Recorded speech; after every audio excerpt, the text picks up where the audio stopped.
बहुत ही नया है, 24 जून का है ये। आज कौन सा तारीख है? 25 और 26 भूल गए। Today is 26। हाँ, आज 26 जून है और ये 24 को आया था। कहने का मतलब क्या है कि बहुत रिसेंट है, अभी जस्ट का है, इसको कंपाइल किए हैं। हमको इसमें 3 चीज़ पढ़ना है। क्या पढ़ना है? हमको पढ़ना है कि कैसे हमारा इम्यून सिस्टम, गतिरोध क्षमता जो तुम्हारा शरीर का है, कैसे तुमको बचाता है।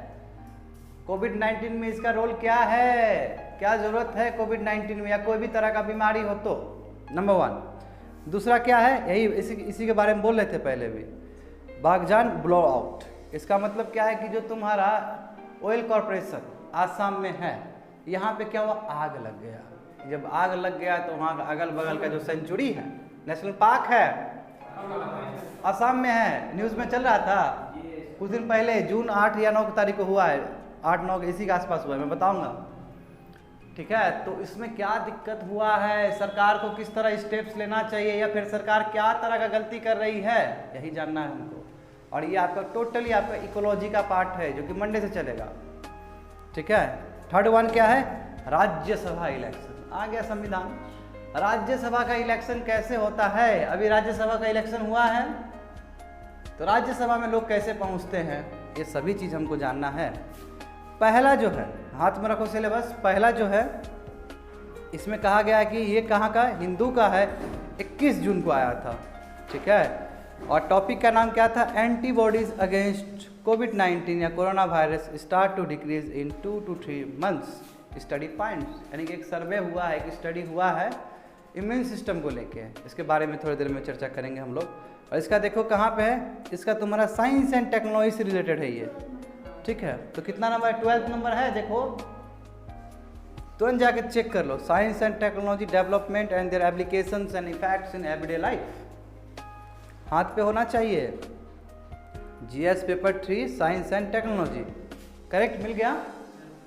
चलो आगे बढ़ते हैं, चीज़ों को देखते हैं। ठीक है, तो रिसर्च में क्या हुआ, देखो बहुत अद्भुत बात है, ये बहुत अद्भुत बात है। इम्यून सिस्टम के बारे में बताया गया कि एज पर द स्टडी, ठीक है, जो कि एक नेचर मतलब एक मैगजीन है, ठीक है, पब्लिश्ड इन नेचर, उसमें कहा गया है कि जो SARS-CoV-2 जो SARS-CoV-2 है, यानी कि कोविड-19 है। ठीक है, अब देखो SARS-CoV-2 क्या होता है, एक वायरस का प्रजाति होता है, समझे ना। ऐसा नहीं कि कोरोना वायरस पहले नहीं आया था, कोरोना वायरस पहले भी आए थे, 2002 में भी आए थे, सार्स पहले भी आए हैं, मगर ये जो प्रजाति है, प्रजाति से एक कोई बीमारी कोविड-19 है, इसलिए कोविड-19 बोलना ज़्यादा सही है, कोरोना वायरस नहीं, कोविड-19। समझे ना बात को। तो कोविड-19 एक तुम्हारा क्या है, फैमिली से बिलोंग करता है, और वो फैमिली क्या है, SARS-CoV-2। समझे बात को। तो इसमें रिसर्च किया गया है कोविड-19 यानी कि SARS-CoV-2 का जो प्रजाति है, जब एंटीबॉडीज डेवलप कर रहा है, यानी कि इम्यून सिस्टम से वो लड़ रहा है और उसका एंटीबॉडी तैयार हो रहा है बॉडी में। जान रहे हो एंटीबॉडी, बताए थे, वाइट ब्लड सेल का लिम्फोसाइट्स बताए थे, आज और डिटेल में पढ़ेंगे उसके बारे में। तो क्या है कि जो एंटीबॉडीज प्रोड्यूस किया गया था अगेंस्ट कोविड-19, वो क्या हो रहा है, डिक्रीज हो रहा है। बात समझ रहे हो, डिक्रीज होना मतलब क्या है कि एंटीबॉडी जो हम बॉडी में प्रोड्यूस कर दिए, बाहर से अटैक हुआ था, अब उसको लंबा समय तक रहना चाहिए ना, वो लंबा समय तक नहीं रह रहा है वो एंटीबॉडीज, वो क्या हो रहा है, घट रहा है, कम हो जा रहा है। तो इसका मतलब ये चिंता का विषय है। तो इसका मतलब आने वाले समय में फिर से अटैक किया जा सकता है उसके ऊपर, नंबर 1 पॉइंट। दूसरा क्या है कि antibodies in a higher proportion of individuals who recovered from SARS-CoV-2 infection start to decrease within 2-3 months after infection. बोला जा रहा है कि जो एंटीबॉडीज है, देखो यहाँ पे प्लाज्मा थेरेपी का बात किया गया था ना, दिल्ली का न्यूज़ जानते हो क्या है प्लाज्मा थेरेपी?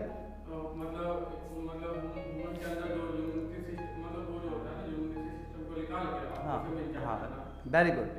देखो प्लाज्मा एक तुम्हारा ब्लड का एक चीज़ है, प्लेटलेट जैसे तुम्हारा एक चीज़ है, WBC तुम्हारा एक चीज़ है, RBC तुम्हारा एक चीज़ है, तो प्लाज्मा भी तुम्हारा एक चीज़ है। मैं थोड़ी देर में बताऊंगा प्लाज्मा क्या है। ठीक है, तो तुम्हारा ब्लड में वो एक चीज़ को निकाल के वो चीज़ क्यों निकाले? क्योंकि वो एंटीबॉडीज प्राप्त कर चुका है उसका। जैसे हम इन्फेक्शियस है, मान लो हमको कोविड-19 हो गया है, ठीक है, और हम क्या किए, एंटीबॉडीज प्रोड्यूस कर लिया मेरा बॉडी, तो अब मेरे बॉडी से प्लाज्मा को निकाला जा रहा है और वो प्लाज्मा तुम्हारे बॉडी में डाला जा रहा है। क्यों? क्योंकि वो प्लाज्मा तो एंटीबॉडी डेवलप कर लिया, हो सकता है तुम्हारे बॉडी में डालेंगे तो तुम्हारे बॉडी में भी जाएगा वो एंटीबॉडीज, और तुम जो परेशान हो कोविड-19 को लेके, हो सकता है तुम्हारा इम्यूनिटी सिस्टम डेवलप्ड हो जाए उससे। That is called plasma therapy. यही बात किया जा रहा है कि जब प्लाज्मा थेरेपी भी हम कर रहे हैं, जो कि दिल्ली में हुआ था, मगर ये साइंटिफिक नहीं है, हो सकता है इसमें लूपहोल्स भी आ सकता है। पहले भी किया, हाँ बिल्कुल बिल्कुल, अरे क्या बात है, सार्स मार्स में दोनों में किया गया था, ये मैं करंट अफेयर्स में बता चुका हूँ। वेरी गुड, इसका मतलब तुम इस चीज़ से परिचित हो, वेरी नाइस। तो इसमें क्या बोला गया है कि यही चिंता का विषय है कि जो प्लाज्मा थेरेपी कर रहे हैं तो उसका भी इम्यून सिस्टम लंबा समय के लिए टिक नहीं रहा है, वो समझे, वो केवल 2 और 3 मंथ्स में ख़त्म हो जा रहा है। तो लंबा देखो, जैसे मेरा प्लाज्मा से निकाल कर तुम्हारा बॉडी में डाल दिए, अब वो लंबा रहेगा तभी तो लड़ पाएगा ना उससे, और वो 2 महीना 3 महीना बाद खत्म हो जा रहा है एंटीबॉडीज तुम्हारा, तो इसका मतलब 3-4 महीने बाद हो सकता है तुमको एक बार और अटैक हो जाए, तो कितना तुम प्लाज्मा लगाते रहोगे। तो यही तुम्हारा रिसर्च अभी फाइंड आउट हुआ है, जस्ट करंट अफेयर से न्यूज़ है। तो अब टू पढ़ो, आप समझ में आएगा। Antibodies in a higher proportion of individuals who recovered, जो रिकवर्ड हो चुका है, स्टार्ट टू डिक्रीज, उसका क्या घट रहा है, समझे ना, 2 और 3 मंथ्स में पूरी तरह से खत्म। और यही चीज़ इक्विवेलेंट तुम्हारा प्लाज्मा थेरेपी से भी जोड़ सकते हो, यदि उसका खत्म हो रहा है, उसका तुम्हारे पास है एंटीबॉडीज, तो तुम्हारा भी खत्म हो रहा है, कोई दिक्कत नहीं ना जी। अब देखो, कैन वी से डैट री इन्फेक्शन इज पॉसिबल, तो क्या हम बोल सकते हैं कि क्या हमको कोविड-19 फिर से हो जाएगा? तो बात समझो, this does not necessarily mean that the people previously infected with SARS can be reinfected soon. इसका मतलब ये नहीं कि फिर से उसको अटैक कर दिया जाएगा कोविड-19। क्यों? क्योंकि हम मानते हैं कि आपका एंटीबॉडीज कम पड़ गया, एंटीबॉडीज ढीला पड़ गया, मैं एंटीबॉडीज तो है, एंटीबॉडीज तो है, पूरी तरह से खत्म तो नहीं हुआ, एंटीबॉडीज तो है, कहीं ना कहीं वो एंटीबॉडीज कहीं ना कहीं आपको मदद करेगा, अभी भी स्टिल डिक्रीज होने के बाद भी वही बोला जा रहा है। Even if the antibody level decreases, देखो सेकंड पॉइंट समझो, यदि एंटीबॉडी डिक्रीज हो गया फिर भी प्रोडक्टिव साबित हो सकता है। प्रोडक्टिव मतलब क्या? फिर भी वो तुम्हारा बेनिफिट दे सकता है, हाँ कुछ हद तक दे सकता है। A person with low antibody level can get reinfected but the viral load will be low. बोला कि जो पर्सन है जिसके पास लो एंटीबॉडी लेवल है, जो प्रोड्यूस किया है, हो सकता है वो फिर री इन्फेक्टेड हो, क्यों? क्योंकि इम्यून सिस्टम बहुत वीक है उसका, मगर वायरल लोड कम होगा, यानी कि बाहर से जो आएगा, टेंशन आएगा उसको, एंटीजन आएगा, वो कम होगा। क्यों कम होगा? क्योंकि पहले से एंटीबॉडीज छोटे लेवल पे तो प्रेजेंट है मेरा। Infectivity will be less and he and she may not be progress to disease state, और हो सकता है कि वो पूरी तरह से फिर से इन्फेक्शन ना हो उसको। बात समझे? ये हो सकता है कि वो कम वीक इम्यून सिस्टम होने के बाद भी हो सकता है कि उसको इन्फेक्शन फिर से कोविड-19 का ना हो। ये रिसर्च है, ये रिसर्च कहाँ पे छपा है? नेचर में। नेचर एक बहुत बड़ा जर्नल है वर्ल्ड का, समझे ना। और कोई भी चीज़ छपता है, जैसे ग्लोबल टाइम्स में कोई भी चीज़ आता है तो पूरा वर्ल्ड में माना जाता है। और मोदी जी का जो स्पीच है गैलन वैल्यू को लेके, ये ग्लोबल टाइम्स में छपा है। बताए थे, तुम लोग अटेंड कर रहे थे कि गैल्वन वैली में कुछ नहीं हुआ, लद्दाख का रीजन बताए थे ना, फर्स्ट वाला करंट अफेयर्स किए थे। तो इसलिए बड़े बड़े जर्नल में कोई भी चीज़ छपता है, जैसे लैंसेट हो गया, ग्लोबल टाइम्स हो गया, ये तुम्हारा नेचर हो गया, ये सभी चीज़ में जो भी छपा हुआ चीज़ वो बाहर एडिटोरियल बन के बहुत सारे न्यूज़पेपर में जाएंगे। क्यों? क्योंकि उसको पढ़ने वाले बहुत बड़े विद्वान हैं लोग हिंदुस्तान में, अक्रॉस द वर्ल्ड, उसको पढ़ेंगे और चीज़ों को लिखेंगे। ठीक है, आई होप समझ में आ गया तुमको। तो एक और डार्क लाइन में जो लिखा गया वो भी देख लो कि circulating antibodies against 2002 SARS and MERS were found to be last more than 1 year. देखो जो सार्स हुआ था, मार्स हुआ था, तुम बोले थे ना कि पहले भी सर प्लाज्मा थेरेपी यूज़ किया गया था। एग्जैक्टली इस सार्स और मार्स में भी यूज़ किया गया था। सार्स क्या है तुम्हारा? वो भी उसी प्रजाति का है, मगर कोविड-19 नहीं है। कोरोना ये पहले भी आ चुका है, हाँ बैट्स चमगादड़ से आता है ना जी, और भी बहुत सारी चीज़ से आ सकता है। तो सार्स और मार्स क्या है? मिडल ईस्ट रिस्पिरेटरी सिंड्रोम, ठीक है, जो मिडल ईस्ट में आया था। मिडल ईस्ट जानते हो, सऊदी अरब का वाला पार्ट, यहाँ से बीमारी आया था, इन्फेक्शियस बीमारी है, और उसका फर्टिलिटी रेट ज़्यादा होता है एज कम्पेयर टू योर कोविड-19। कोविड-19 का फर्टिलिटी रेट क्या है? बिलो 5%, यानी कि 100 आदमी होगा तो 5 आदमी या 4 आदमी मरेगा, मगर सार्स और मार्स का 10 और 15 तक था। मगर फिर भी कोविड-19 ज़्यादा डेंजर है, क्यों? क्योंकि हाईली कम्युनिकेबल है, ये बहुत तेज़ी से फैलता है, और सार्स और मार्स इतना तेज़ी से नहीं फैलता था जितना ये तेज़ी से फैलता है। बात समझ रहे हो ना? तो यही बोल रहा है कि जो सार्स और मार्स 2002 में बात किया गया था, उस समय जो अपने पीक पे था सार्स और मार्स, वो भी जो एंटीबॉडीज प्रोड्यूस कर रहा था वो लगभग 1 साल तक चल रहा था। और इसका क्या, ये तो बहुत 4-3 महीना के अंदर ही ख़त्म हो जा रहा है। तो ये सब रिसर्च बता रहा है, समझे ना? कम से कम 1 साल तक चलता था। और फिर उधर देखो कि antibody specific to virus even when present in low level will protective against disease. Antibodies कम मात्रा में भी रहे तो बहुत प्रोडक्टिव है। वो क्या करेगा, कहीं ना कहीं आपको सेफ गार्ड करेगा डिजीज को इन्फेक्ट करने में, यानी कि डिजीज को ख़त्म करने में। बाहर का जो आपका पैथोजेंस है, आपको जो एंटीजेंस है, उसको आने में, अंदर से पेनिट्रेट करवाने में उसको रोकिएगा बीच में। और ये कैसे रोकेगा, तो अब हम लोग इसके बारे में पढ़ेंगे कि major components of the human blood. अब देखो, देखते जाओ कि ह्यूमन ब्लड का कितना पार्ट्स होता है। तो यही बोल रहे थे 4 पार्ट्स होता है। एक प्लाज्मा होता है, एक आरबीसी होता है, एक डब्ल्यूबीसी होता है और एक प्लेटलेट्स होता है। ठीक है, जो जूलॉजी के स्टूडेंट हो, आई होप तुमको तो पता होना चाहिए ये चीज़, बताया है ना जूलॉजी में ये सब चीज़। आज जो बायोलॉजी को अच्छा मानते हो या साइंस एंड टेक्नोलॉजी, मज़ा आता है तुम लोग को, ठीक है, तो ये सब चीज़ तुमको पढ़ना होगा और समझना होगा इसके बारे में। प्लाज्मा देखो, प्लाज्मा क्या है? प्लाज्मा लिक्विड कंपोनेंट है ब्लड का, समझे ना? ये लिक्विड कंपोनेंट है ब्लड का।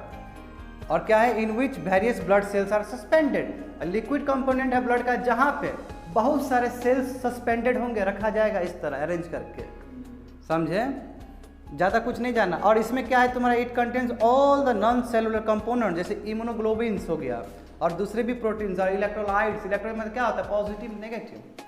इलेक्ट्रोलाइट्स पढ़े हो, इलेक्ट्रोलाइसिस पढ़े हो केमिस्ट्री में, क्या होता है? पॉजिटिव नेगेटिव हो गया, इलेक्ट्रिसिटी बहना शुरू वहाँ से। एक कैथोड है, एक एनोड है, याद है ना तुम लोग को? यानी कि पॉजिटिव इलेक्ट्रोलाइट्स मतलब ही होता है पॉजिटिव नेगेटिव, ठीक है? या फिर एक सोल्यूशन है ना, AgCl सोल्यूशन डाल देते थे, एक कैथोड बनता था, एक एनोड बनता था, पॉजिटिव नेगेटिव बन जाता था, पॉजिटिव इधर दौड़ते हो जाएगा, नेगेटिव इधर दौड़ते हो जाएगा और ऊपर से इलेक्ट्रिसिटी बहेगा। ऐसे ही अरेंजमेंट था। तो इलेक्ट्रोलाइट्स भी इसके अंदर रहते हैं, किसके अंदर? प्लाज्मा के अंदर। दूसरा क्या है? Red blood cell. तो रेड ब्लड सेल का जिक्र आएगा तो तुम्हारे दिमाग में तुरंत हेमोग्लोबिन का बात आ जाना चाहिए। ये हेमोग्लोबिन ही है जिसकी वजह से तुम्हारा खून लाल है। Yes, very good. Oxygen carry करता है, देखो लिखा है they carry oxygen from the lungs to the rest of the. Lungs से क्यों? लंग्स क्या है? हम लोग का फेफड़ा क्या है? ऑक्सीजनेटेड ब्लड और डीऑक्सीजन ब्लड को अलग करता है। अब प्योर ऑक्सीजन क्या बॉडी में जाएगा हर जगह पे, क्योंकि वो चाहिए, रिक्वायरमेंट है, वो जाएगा तभी तुम्हारा एक्टिवेट करेगा। और ये ब्लड के थ्रू जाता है हर एक जगह पे, तो पंपिंग होता है। देखते हो लंग्स, हार्ट ये काम कर रहा है। हार्ट और फेफड़ा में अंतर जानते हो ना जी? तो यही बोला जा रहा है कि कैरी ऑक्सीजन फ्रॉम लंग्स से दूसरे जगह पे जाता है। और ये क्या है? रेड ब्लड सेल करता है ऐसा। बोला typically live for about 120 days. इसका जो मैच्योरिटी पीरियड है, रहने का समय क्या है? 120, यानी कि 4 महीना तक ये जीवित रह सकता है। क्यों? क्योंकि बार बार अपने आप को रिफाइन करता है आरबीसी, ठीक है? और देखो बताया गया है कि हेमोग्लोबिन क्या है? प्रोटीन है जो कि रेड ब्लड सेल में पाए जाते हैं और इसके वजह से ही तुम्हारा ब्लड का कलर क्या है? रेड है, ठीक है? फूड, इसलिए जो फूड जो रिच है आयरन में, पपीता को खाए हो, ठीक है ना? तो जो भी फूड है जो आयरन रिच खाया करो, ठीक है? इससे क्या होगा? तुम्हारा आरबीसी बहुत अच्छे से रेगुलेट रहेगा बॉडी में। हाँ, प्लेटलेट्स, हाँ बिल्कुल, एक्सीलेंट। प्लेटलेट्स बहुत अच्छा। प्लेटलेट्स क्यों? क्लॉटिंग के लिए ज़रूरी है, अभी थोड़ी देर में करेंगे। WBC, इम्यून सिस्टम का बात आए तो बाबू अकेले ही तुम्हारा हाथ पे लेता है WBC, ठीक है ना? भयंकर है WBC को कोई वो कर ही नहीं सकता है। WC के वजह से ही तुम्हारा, पहले भी बताए थे, एंटीबॉडीज प्रोड्यूस होता है। तो पहले समझो ये क्या है? They help fight infections and aid to the immune process, यानी कि तुम्हारा गतिरोध क्षमता बढ़ाने में मदद करता है। और बाहर का कोई भी पैथोजन, एंटीजन जो आता है आक्रमण करने के लिए बॉडी में, ये बचाता है। इसके कितने पार्ट्स होते हैं? हाँ, वो प्लेटलेट्स अभी बताऊंगा थोड़ी देर में।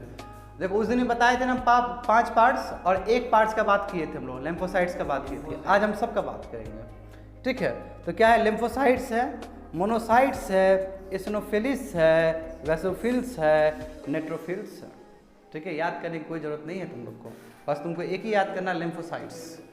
ठीक है, उसके बाद प्लेटलेट्स है 1000, जो तुम बोल रहे थे प्लेटलेट्स, तो प्लेटलेट समझो, प्लेटलेट्स क्या है, ये हेल्प करता है ब्लड क्लॉटिंग। ब्लड क्लॉटिंग मतलब क्या है, क्या होता है ब्लड क्लॉटिंग मतलब, ऐसे मान लो कि हम इधर काट दिए, खून बह जाएगा, मगर कुछ देर में रुक जाएगा अपने आप, तो क्लॉटिंग है।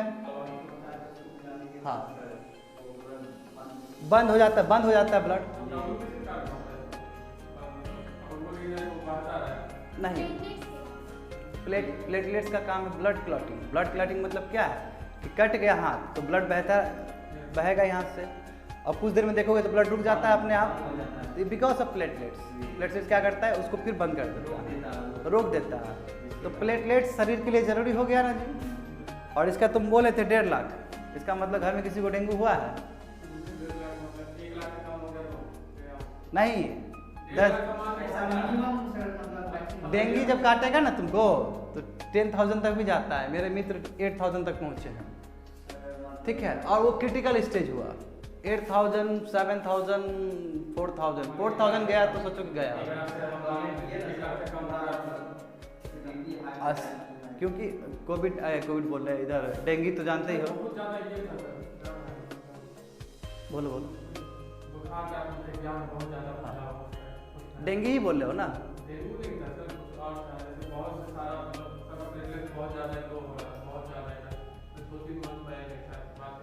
वो डेंगू ही था शायद, डेंगू ही था।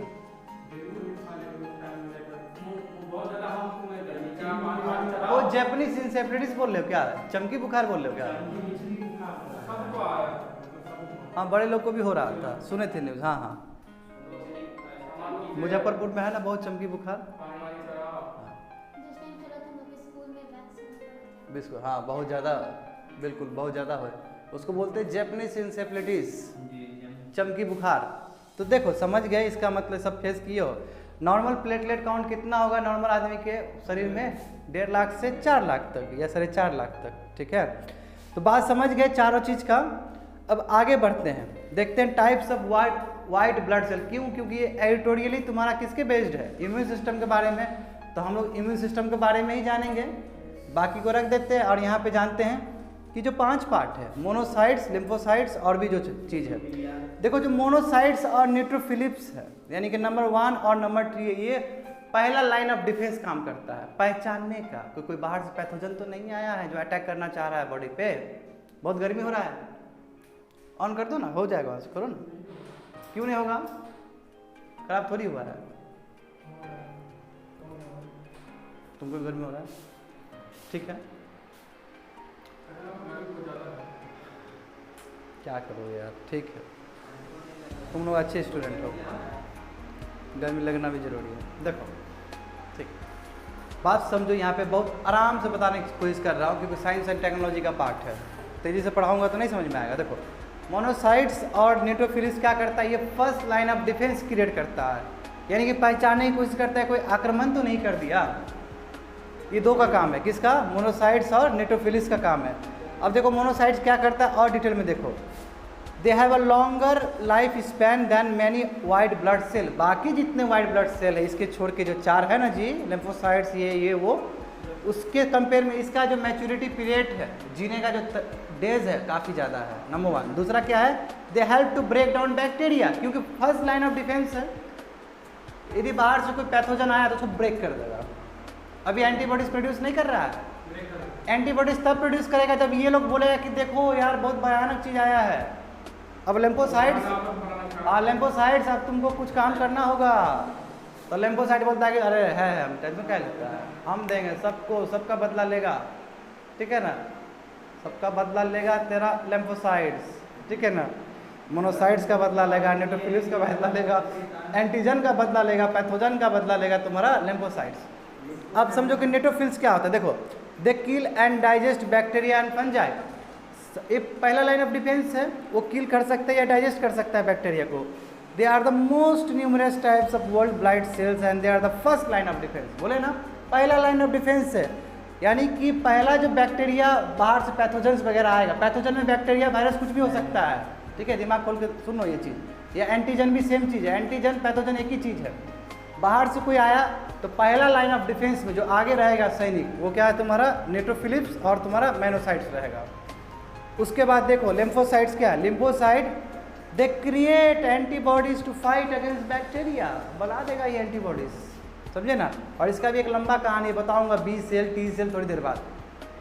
क्या है ये एंटीबॉडीज बनाएगा बैक्टीरिया से लड़ने के लिए या वायरस से लड़ने के लिए, या कोई भी बाहर का फॉरेन एजेंट हो जो कि आके शरीर के अंदर आके आक्रमण करना चाह रहा है, तुम्हारे इम्यून सिस्टम को बर्बाद करना चाह रहा है।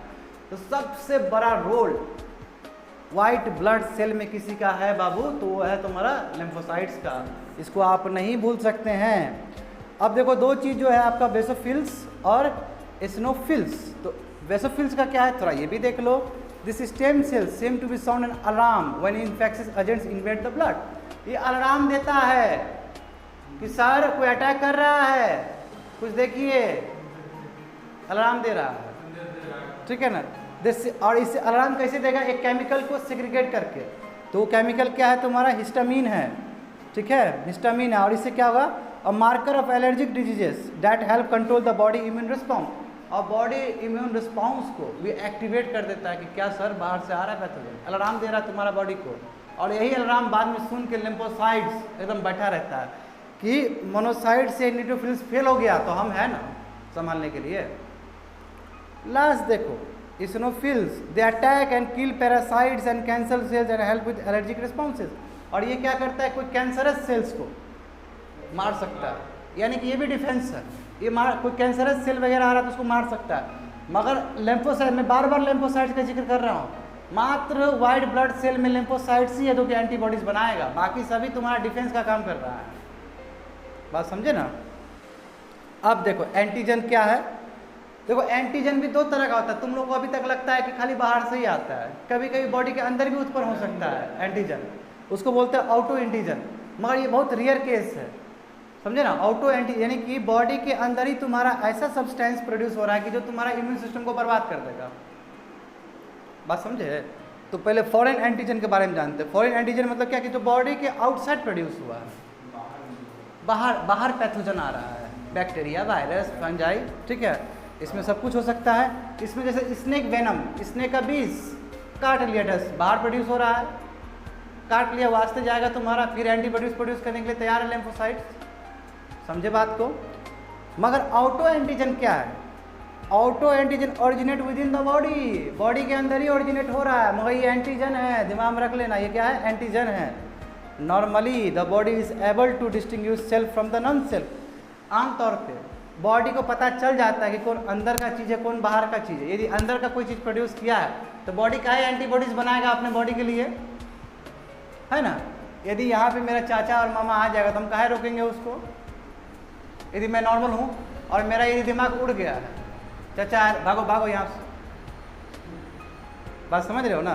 तो ये क्या हुआ तुम्हारा, मगर जब आदमी एबनॉर्मल हो जाता है, यानी कि ऑटो इम्यून डिसऑर्डर से वो ग्रसित हो जाता है, तब नहीं पहचान पाता अपना बॉडी और अपने बॉडी पे ही अटैक कर देता है। इसको बोलते हैं इम्यून डिसऑर्डर, और ये बहुत भयानक स्थिति है।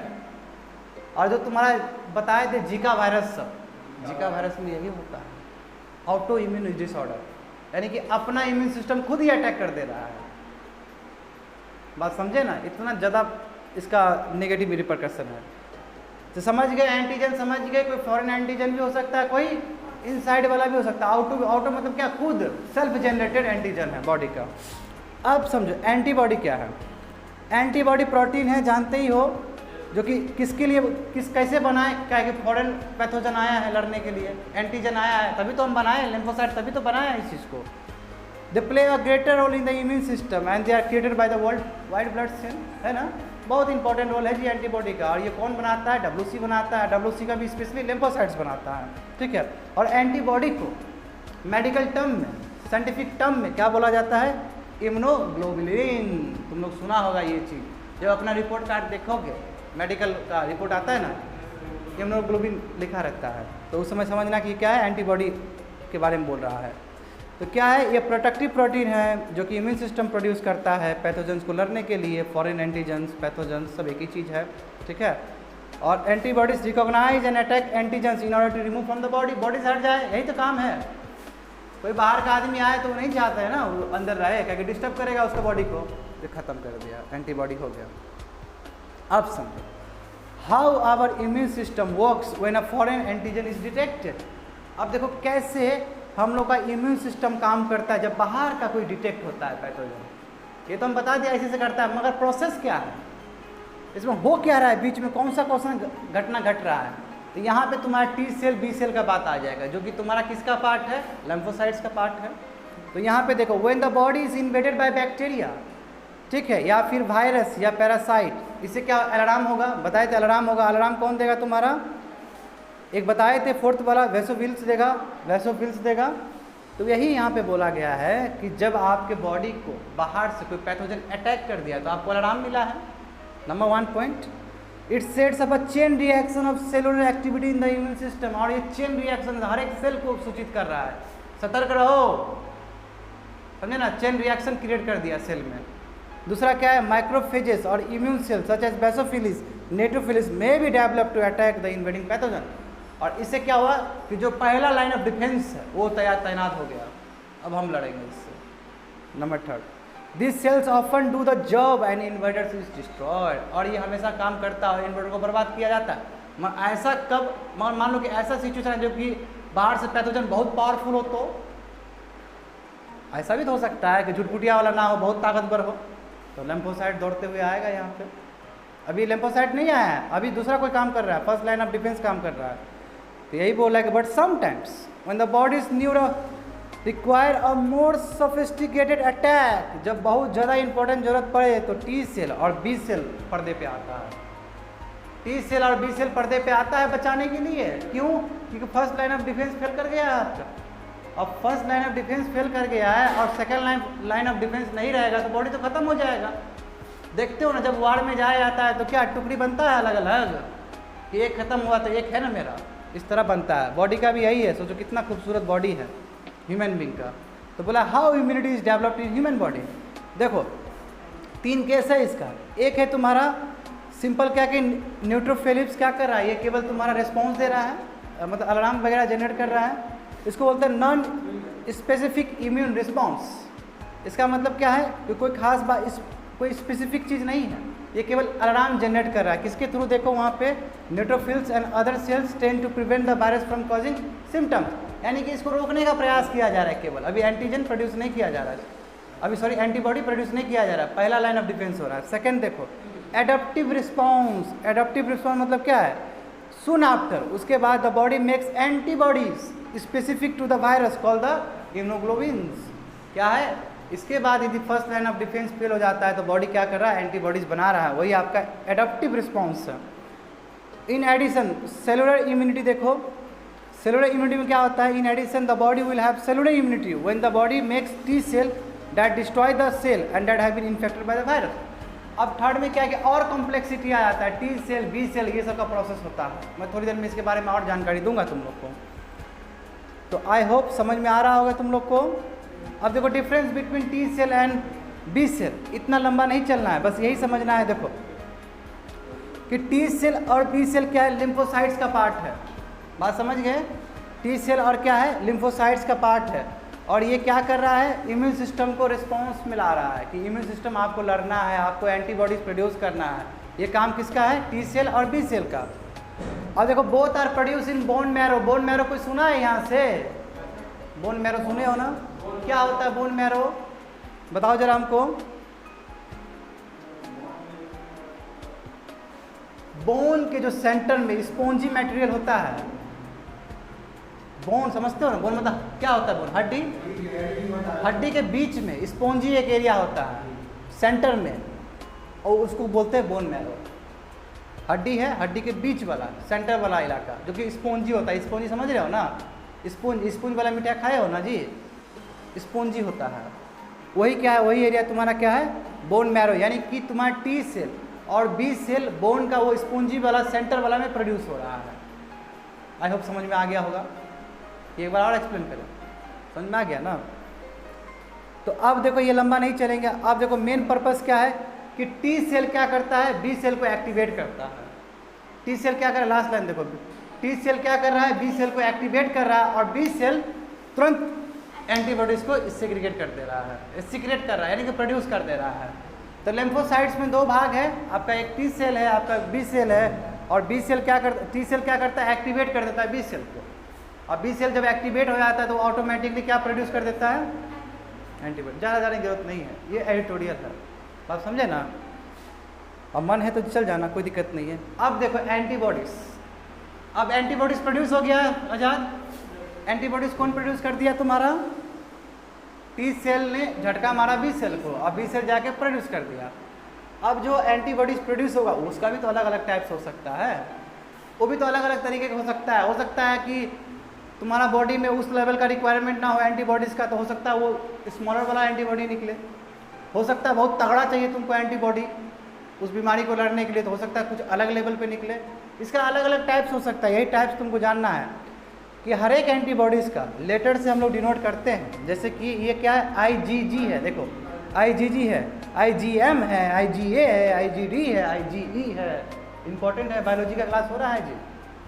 5 टाइप का तुम्हारा एंटीबॉडीज प्रोड्यूस हो रहा है। कैसे, जब तुम्हारा टी सेल बी सेल को एक्टिवेट कर रहा है, और दोनों ही सेल क्या है, लिम्फोसाइट्स का पार्ट है। देखो अब ये क्या है कि द क्लासेस ऑफ एंटीबॉडी, यानी कि IgG, IgM और IgE जो भी 5 है, differ not only there constant region but also in activity. सबका अलग अलग काम है, सबका अलग अलग काम है इस एंटीबॉडीज़ का।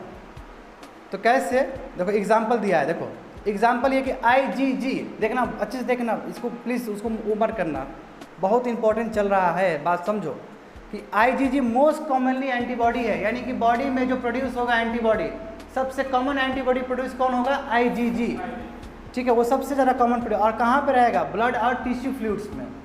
टिश्यू फ्लूइड जो है हम लोग का, वहाँ पे प्रेजेंट रहेगा, ठीक है। टिश्यू समझते हो ना जी, ऑर्गन्स पे टिश्यू बनता है, हाँ, सेल का कलेक्शन होके बनता है, ऊपर वाला ग्रुप है। और समझ गए कि IgG सबसे कॉमन एंटीबॉडी है, जहाँ जो कि तुम्हारा कहाँ पे रहेगा, ब्लड और टिश्यू फ्लूइड्स में रहेगा। दूसरा क्या कि IgA, ये भी तो एक एंटीबॉडी है। ये एंटीबॉडी कहाँ पे प्रोड्यूस हो रहा है, तुम्हारे म्यूकोस मेम्ब्रेन में प्रोड्यूस हो रहा है, यानी कि तुम्हारे रेस्पिरेटरी ट्रैक्ट्स में। देखो ये देखो इधर ऑसोफेगस है ना, यहाँ पे ये देखो इधर, ये वाला पार्ट, ये वाला पार्ट ऑसोफेगस। पढ़े हो बायोलॉजी का थोड़ा बहुत भी तुम लोग, कुछ ईमानदारी नहीं है बायोलॉजी के प्रति। ये वाला पार्ट रेस्पिरेटरी क्या होगा, ये वाला होगा जो लंग्स से टच कर देगा मेरा। ये वाला पार्ट में तुम्हारा क्या प्रेजेंट रहेगा, IgA, समझे। तो why people are talking more about immunoglobulin M and immunoglobulin G, क्यों ज़्यादा आदमी IgM और IgG के बारे में बात करता है, इसका मतलब ये हुआ। तो समझते हैं बात को। दोनों IgM और IgG ये एक क्लास ऑफ इम्यूनोग्लोबिन्स हैं, करेक्ट बात है, यानी कि एंटीबॉडीज हैं, ठीक है। देखो यदि बच्चा को चिकन पॉक्स हो गया, चिकन पॉक्स क्या है, माता हो गया, ठीक है ना। यदि बच्चे को चिकन पॉक्स हो गया तो उसका बॉडी में बाबू क्या आ जाएगा, IgM प्रोड्यूस होगा, एंटीबॉडीज प्रोड्यूस होगा, वो माता से लड़ने के लिए, चिकन पॉक्स से लड़ने के लिए, ठीक है।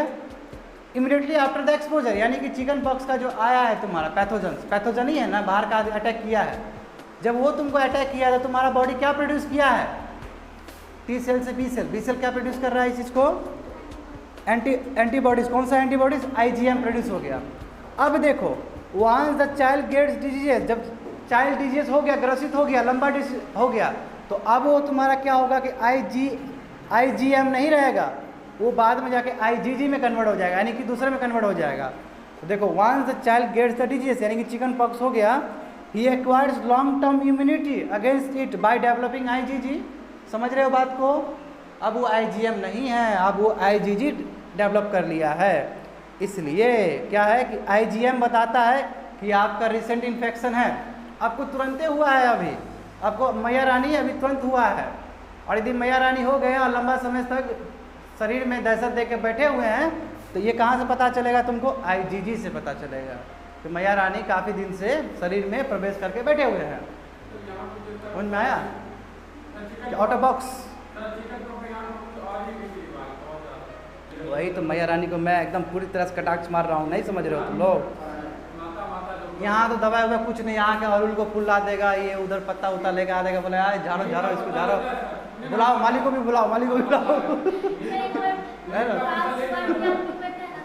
हाँ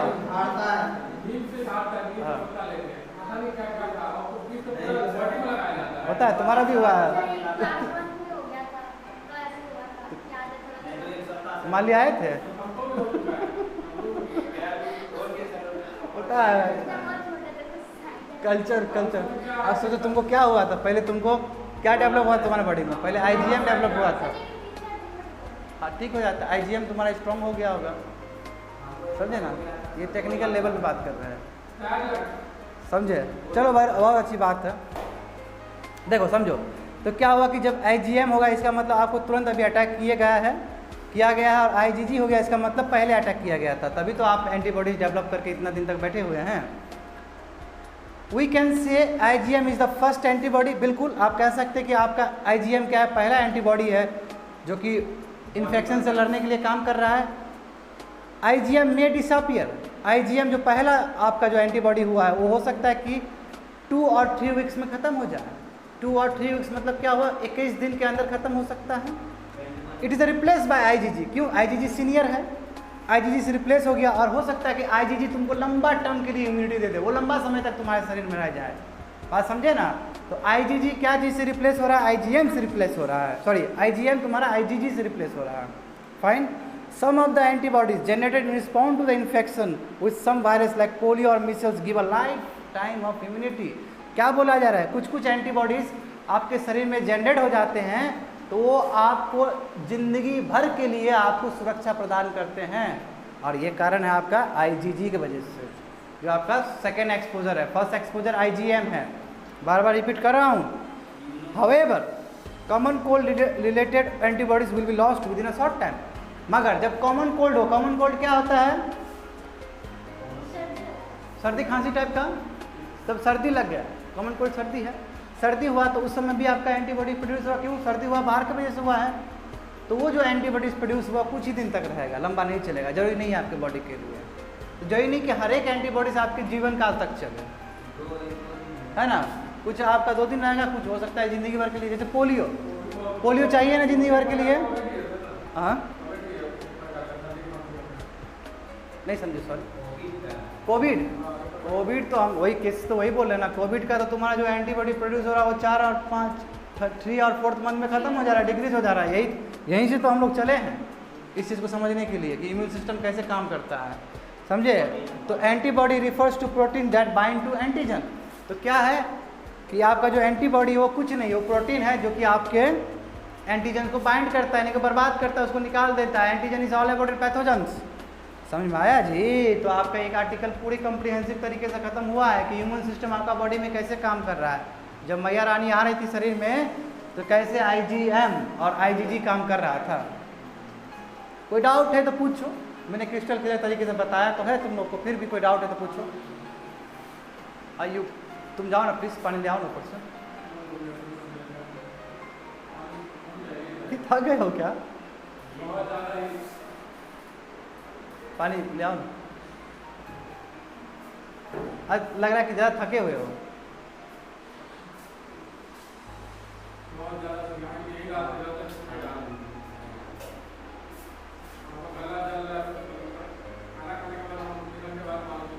नहीं वो लेट ही पीना चाहिए, पानी जितना लेट पिए उतना बढ़िया है। आधा घंटा का गैप मिनिमम होना चाहिए, ठीक है। चलो तुम लोग देख लो, मैं भी पानी पी के आता हूँ तब।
अब देखो हम लोग जो करेंगे, ठीक है, उसमें हम लोग पूरी तरह से इकोलॉजी पे बात करेंगे, इन्वायरमेंट के ऊपर बात करेंगे, ठीक है। और इसमें जानेंगे कि जो आर्टिकल आया है डाउन टू अर्थ, कभी जिक्र किए थे ना, ये भी बहुत बड़ा न्यूज़पेपर है। कभी बताया गया था तुम लोगों को सोर्स कहाँ कहाँ से बताया जाएगा, तो कभी हम जरूर जिक्र किए होंगे कि ठीक है कि हिंदू पेपर का बहुत सारा चीज़ बताया जाएगा आपको, बिजनेस लाइन का बताया जाएगा, इंडियन एक्सप्रेस का बताया जाएगा, टाइम्स ऑफ इंडिया का बताया जाएगा, और आपका डाउन टू अर्थ का ही बताया जाएगा। मैंने कुछ स्टार्ट नहीं किया अभी, ठीक है ना। देखो तो बात को समझो कि अब हम लोग जो करने वाले हैं वो हम लोग पूरा इन्वायरमेंट पे करने वाले हैं। एकदम मज़े से पढ़ो, ये भी पढ़ो तो मज़ा आ जाना चाहिए यार। चेहरे पे शिकंज हो तो कुछ नहीं हो सकता है आदमी के लाइफ में। कोमल पानी पीना है, कहीं एंटीबॉडी जनरेट ना कर दे। अच्छा दो, ठीक है पियो, तुम लोग पी के पास करो।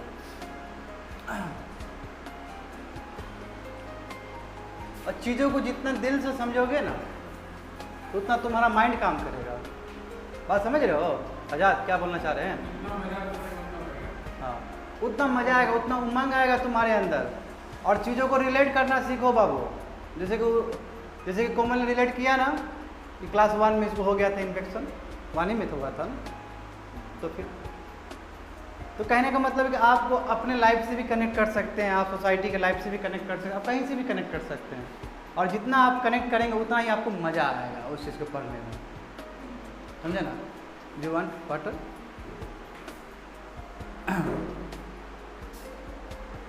चलो पानी पी लो, उसके बाद हम लोग बात करेंगे। अब तुम लोग देख भी सकते हो इस चीज़ के बारे में कि वाइल्ड लाइफ बी डैम्ड, ये डाउन टू अर्थ के पेपर में आया है। और देखो बहुत लंबा समय से आया है, यानी कि 16 से लेके 30 जून तक चला है। और हर एक चीज़ को छोटे चीज़ को कंपाइल करके मैंने प्रस्तुत करने का प्रयास किया है। बाबू बहुत रिसर्च लगता है करंट अफेयर्स में, समझे बात को। जितना आसानी से तुम लोग पढ़ रहे हो इतना आसान वाला चीज़ नहीं है ये। दिल्ली में देखो यूट्यूब में हो भी रहा रिकॉर्ड पे, दिल्ली में किसी के पास दम नहीं है करंट अफेयर्स पढ़ाने का। मैं लिख के दे रहा हूँ उनको, नहीं समझ रहे हो ना। कोई नहीं पढ़ाता है करंट अफेयर्स, का हेडेक लेगा, भेज देगा नाम। हाँ मैं वही तो है कि वो 1000 बच्चा में 1 बच्चा पढ़ पाएगा, एक ही बच्चा विद्वान है, बाकी सब बच्चा एवरेज है या फिर उससे लो है। एक बच्चा को फायदा, वो भी बच्चा कैसे फायदा होगा, क्योंकि उसके ऊपर कोई गाइडेंस है, या फिर वो बच्चा पढ़ने में पहले से बहुत तेज है, लिंकिंग पावर तेज है उसका। तो यहाँ पे ये लैगिंग होता है। और इसलिए भी दिल्ली में तुम लोग को लगता है कि दिल्ली जाते हैं तो सपना को, हसीन सपने को लेके जाते हैं, मगर पूरा नहीं होता है। यही सब कारण है, क्योंकि जिस लेवल पे उन लोग को पढ़ाना चाहिए इंस्टीट्यूट में वो पढ़ाया नहीं जाता है। रियलिटी में मैं तो रहा हूँ यार। अब तुम हमको ब्लाइंडली भरोसे कर सकते हो मेरे बात पे, मैंने खुद देखा है इस चीज़ को, मैंने जिया है उस चीज़ को यार। हद ठगी होता है। मैं इस टेस्ट सीरीज में भी आपको ठग लिया जाता है, प्रीलिम्स में भी ठग लिया जाता है आपको। और जो क्वेश्चन दिए जाते हैं, हंसोगे उस क्वेश्चन को देखो। एक बार तुम यहाँ से करके निकल जाओ 14-15 मंथ में, और फिर दिल्ली विजिट करके देखो, बाप हो तुम, मास्टर हो तुम लोग, कोई तुम्हारे सामने में नहीं टिक पाएगा। शर्त ये कि रोज़ पढ़ो, मैं गारंटी लिख के दे रहा हूँ। ईमानदारी से रोज़ पढ़ो और तुम उसका बेस्ट इंस्टीट्यूट का फैकल्टी को भी चुनौती दे सकते हो तुम लोग। मैं इतना लिख के बता रहा हूँ। इसलिए मैं दिल्ली में जो 12 महीना पढ़ाया जाता है, मैं यहाँ पे 2 महीना एक्स्ट्रा लेके चलता हूँ। यही कारण है कि मुझे ज़्यादा बताना है तुम लोग को। और वहाँ पे क्या होता है कि एक सर्टेन लिमिट बता दिया जाता है, और जब आप ज़्यादा पढ़ते हो तो आपको वो 2 साल 3 साल लग जाता है वो पढ़ने में, क्यों तभी भी आपका बुद्धि नहीं खुलता है कि सिलेबस क्या है। ठीक है, तो you have to trust on your Tirthankara, है ना। गुरु से बोलने ज़्यादा बेटर लगता है तीर्थंकरा बोला जाए, है ना, एग्रीकल्चर का पार्ट है। तो देखते हैं इस चीज़ को कि जो दूसरा नंबर है वो पूरी तरह से इन्वायरमेंट पर रिलेटेड है। तो देख लो, न्यूज़पेपर देख लो, और प्लस अपना सिलेबस जरूर देख लो कि कौन सा है। Paper 3 ecology and environment, conservation, environmental pollution, degradation, environmental impact assessment. देखो फटाफट और हमको बताओ क्या नंबर है इसका। 14 नंबर देखो, 14 नंबर देखो कोमल, जब देखोगे ना 14 नंबर, थोड़ा सा 15 और ऊपर का भी देख लेना, समझे ना। ये नहीं कि पूरा अर्जुन का कौवा वाला देख रहे हैं, ऐसा नहीं कि द्रोणाचार्य बोलता क्या आपको दिख रहा है, तो हमको वही दिख रहा है, नहीं, थोड़ा ऊपर नीचे भी देखना है, ठीक है ना। चलो आगे बढ़ते हैं। हाँ समझो, बहुत मज़ेदार है जी। बागजान क्या है? Baghjan blown out in Assam. Baghjan क्या है? जगह का नाम है, वहाँ पे ब्लोन आउट हो गया, यानी कि आग लग गया है जी। आसाम में आग लग गया, तहलका मच गया, क्योंकि उसके अगल बगल क्या है, आसाम बहुत ही इंपॉर्टेंट एरिया है वाइल्ड लाइफ सेंचुरी के लिए, बायोस्फीयर के लिए, क्योंकि अगल बगल बहुत सारे जीव जंतु हैं वहाँ पे, बहुत जीव जंतु हैं। तो कैसे इम्पैक्ट किया है देखो, ब्रह्मपुत्र घूमते हुए आती है वहाँ से, है ना, मानस रिवर भूटान से वहीं आती है मिलने के लिए। तो बताओ, इतना इंपॉर्टेंट एरिया है तुम्हारा आसाम का एरिया। आसाम इंडिया का इतना बेस्ट जगह है जो कि माउंटेन और प्लेन दोनों का संगम है, दोनों है वहाँ पे, और इसलिए तुमको प्लेन वाले आदमी भी मिल जाएंगे और पहाड़ी वाले आदमी भी मिल जाएंगे। ये खूबसूरती है तुम्हारा आसाम का। हाँ गया हूँ मैं, बिल्कुल गया हूँ मैं। गए हो? कहाँ पे गए हो? गुवाहाटी। डिब्रूगढ़ गए हो? Silchar, I visited Silchar. I visited Silchar. मैं कॉलेज के टाइम में जब था तब मैं सिलचर गया था। सिलचर में हम लोग का प्रोजेक्ट था बीटेक का, इंजीनियरिंग का। तो सिलचर का अलग कुछ अलग है। हाँ अलग है, हाँ बिल्कुल, मैं बताऊंगा तुमको। हाँ अरे एसएमएस अलग है। हाँ हाँ हाँ हाँ तुम सही बोलो। देखो बंगाल, देखो अब हम बोले थे ना बॉर्डर वाला, देखो यहाँ का जो रहेगा भाषा है ना, कुकराझार है, ये भाषा जो है थोड़ा सा मिलेगा ना बंगाली से, बॉर्डर वाला। अंदर जो रहेगा वो अलग रहेगा, फिर इधर रहेगा तो फिर नागालैंड से मैच कर जाएगा। हाँ हाँ उधर ही की तरह, उधर के ही ट्राइब, वही तो मैं बोल रहा हूँ, संगम है ये, संगम है जहाँ पे आपको वहाँ का भी ट्राइबल ग्रुप मिलेंगे, और आपको जो प्लेन साइड वाले देखने वाले लोग हैं जैसे हम लोग टाइप का आदमी, वो भी मिलेंगे। वही तो बार बार तुमको बताना चाह रहा हूँ, आसाम मिक्स है सोसाइटी। गए थे? कभी चलना मेरे स्टेट। हाँ बहुत बढ़िया है, बहुत बढ़िया स्टेट है, प्रचार नहीं कर रहे, बहुत अच्छा स्टेट है। ठीक है चलो देखते, देखो A gas well on the edge of Dibru Sikawa National Park caught fire in the afternoon of June 9th। यही बोल रहे थे। क्या है कि एक गैस वेल है, एक मतलब गैस वेल मतलब क्या है कि कुआं है, गैस का एक कुआं टाइप का है। वहाँ पे क्या, डिब्रूगढ़ सेखावा नेशनल पार्क, यहाँ पे देखो डिब्रूगढ़ यहाँ पे है ना, तुम लोग देखो डिब्रूगढ़ दिख रहा है तुमको यहाँ पे नीचे, अभी मैप में दिखे, नीचे मैप में है, दूसरे स्लाइड में दिखाएंगे तुमको, ठीक है। तुमको पूरा याद आ रहा है? नहीं तुमको याद आ रहा है सब चीज़। ऑन द एज, अब किनारे पे देखो गैस वेल है, और वहाँ पे क्या हुआ तुम्हारा, फायर आ गया, फायर लग गया, आग लग गया वहाँ पे, ठीक है। और ब्लोन आउट हुआ। ब्लोन आउट मतलब क्या होता है, uncontrollable release of natural gas, यानी कि एकदम धड़ल्ले से गैस निकल रहा है, समझे ना, इतना ज़्यादा गैस निकल रहा है। और कब से स्टार्ट हुआ था ये? मई 27 से स्टार्ट हुआ था। और क्यों स्टार्ट हुआ?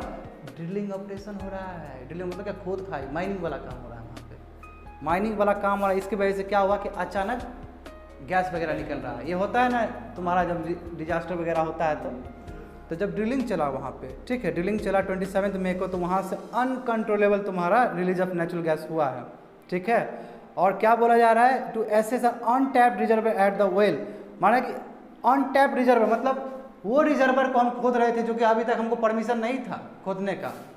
परमिशन होता है ना कि आप ये माइनिंग कर सकते हैं, आप वो नहीं करना है। अनटैप्ड यानी कि उसको नहीं करना था, उसको हम खोद रहे थे, ठीक है। और इसी का नाम तुम्हारा क्या है, बागजान 5, ठीक है। वो टैप वेल खोल रहे हैं जिसको अनटैप था, इसके पहले नहीं खोला गया था।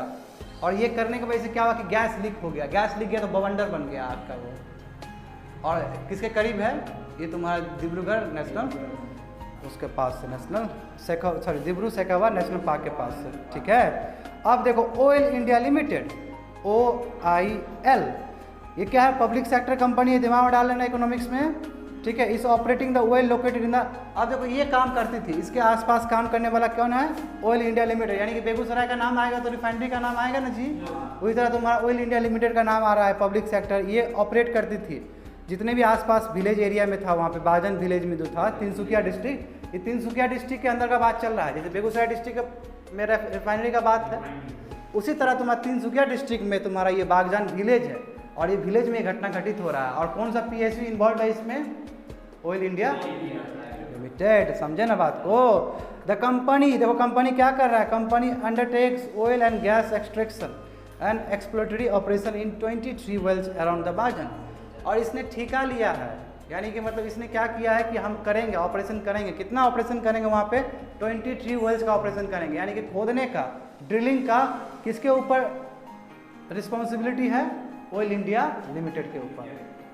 तो देखो अब ऑयल इंडिया लिमिटेड का भी क्रिटिसिज्म होगा, निंदा होगा इसका, क्योंकि इतना बड़ा बागजान फायर हो गया है वहाँ पे। अब देखो, the blown are occurred when oil was trying to drill a layer apart from where gas was originally found. कितना बड़ा बात कर दिया कि ये ब्लोन आउट तब हुआ जब ऑयल इंडिया लिमिटेड कोशिश कर रहा था कि वो ड्रिल करे। कहाँ पर ड्रिल करे? दूसरे जगह पर ड्रिल करे। बताओ, बिना सोचे समझे तो दूसरे जगह पर ड्रिल किया जा रहा था। बोले ना अनटैप्ड, बताए थे ना अनटैप्ड वेल, यानी कि दूसरे जगह पर कर रहे हैं। आपको तो पहले तो देखो, ड्रिल करने से पहले तुमको रिसर्च करना पड़ता है कि लैंड कैसा है, कोई अंदर कोई दिक्कत तो नहीं है। बिना तुम दिक्कत के, बिना वो सोचे, बिना डेटा लिए, बिना सर्वे लिए तुम खोद रहा है, तो कुछ ना कुछ तो होगा, कुछ ना कुछ तो होगा। देखो अब क्या है, अब तुम लोग मैप में देखो, नीचे जाओ, दिब्रू सैखावा नेशनल पार्क, समझ गए। और अरुणाचल प्रदेश के नीचे देखोगे, वहीं से तुम्हारा ब्रह्मपुत्र चलती है, जाती है नीचे, ठीक है। और भूटान से मानस की तरफ नीचे आता है, भूटान से मानस रिवर आता है। तो आप बात समझते हैं कि Malgudi मोताबुंग wetland is also affected. वहाँ पे एक वेटलैंड है, कहाँ? डिब्रूगढ़ सैखावा नेशनल पार्क के आसपास एक तुम्हारा वेटलैंड है। वेटलैंड क्या होता है? कोई बताएगा हमको वेटलैंड क्या होता है? बोलो, वेटलैंड क्या होता है? लैंड भीगा भीगा हो, यदि हिंदू अनुवाद करें तो लैंड भीगा भीगा।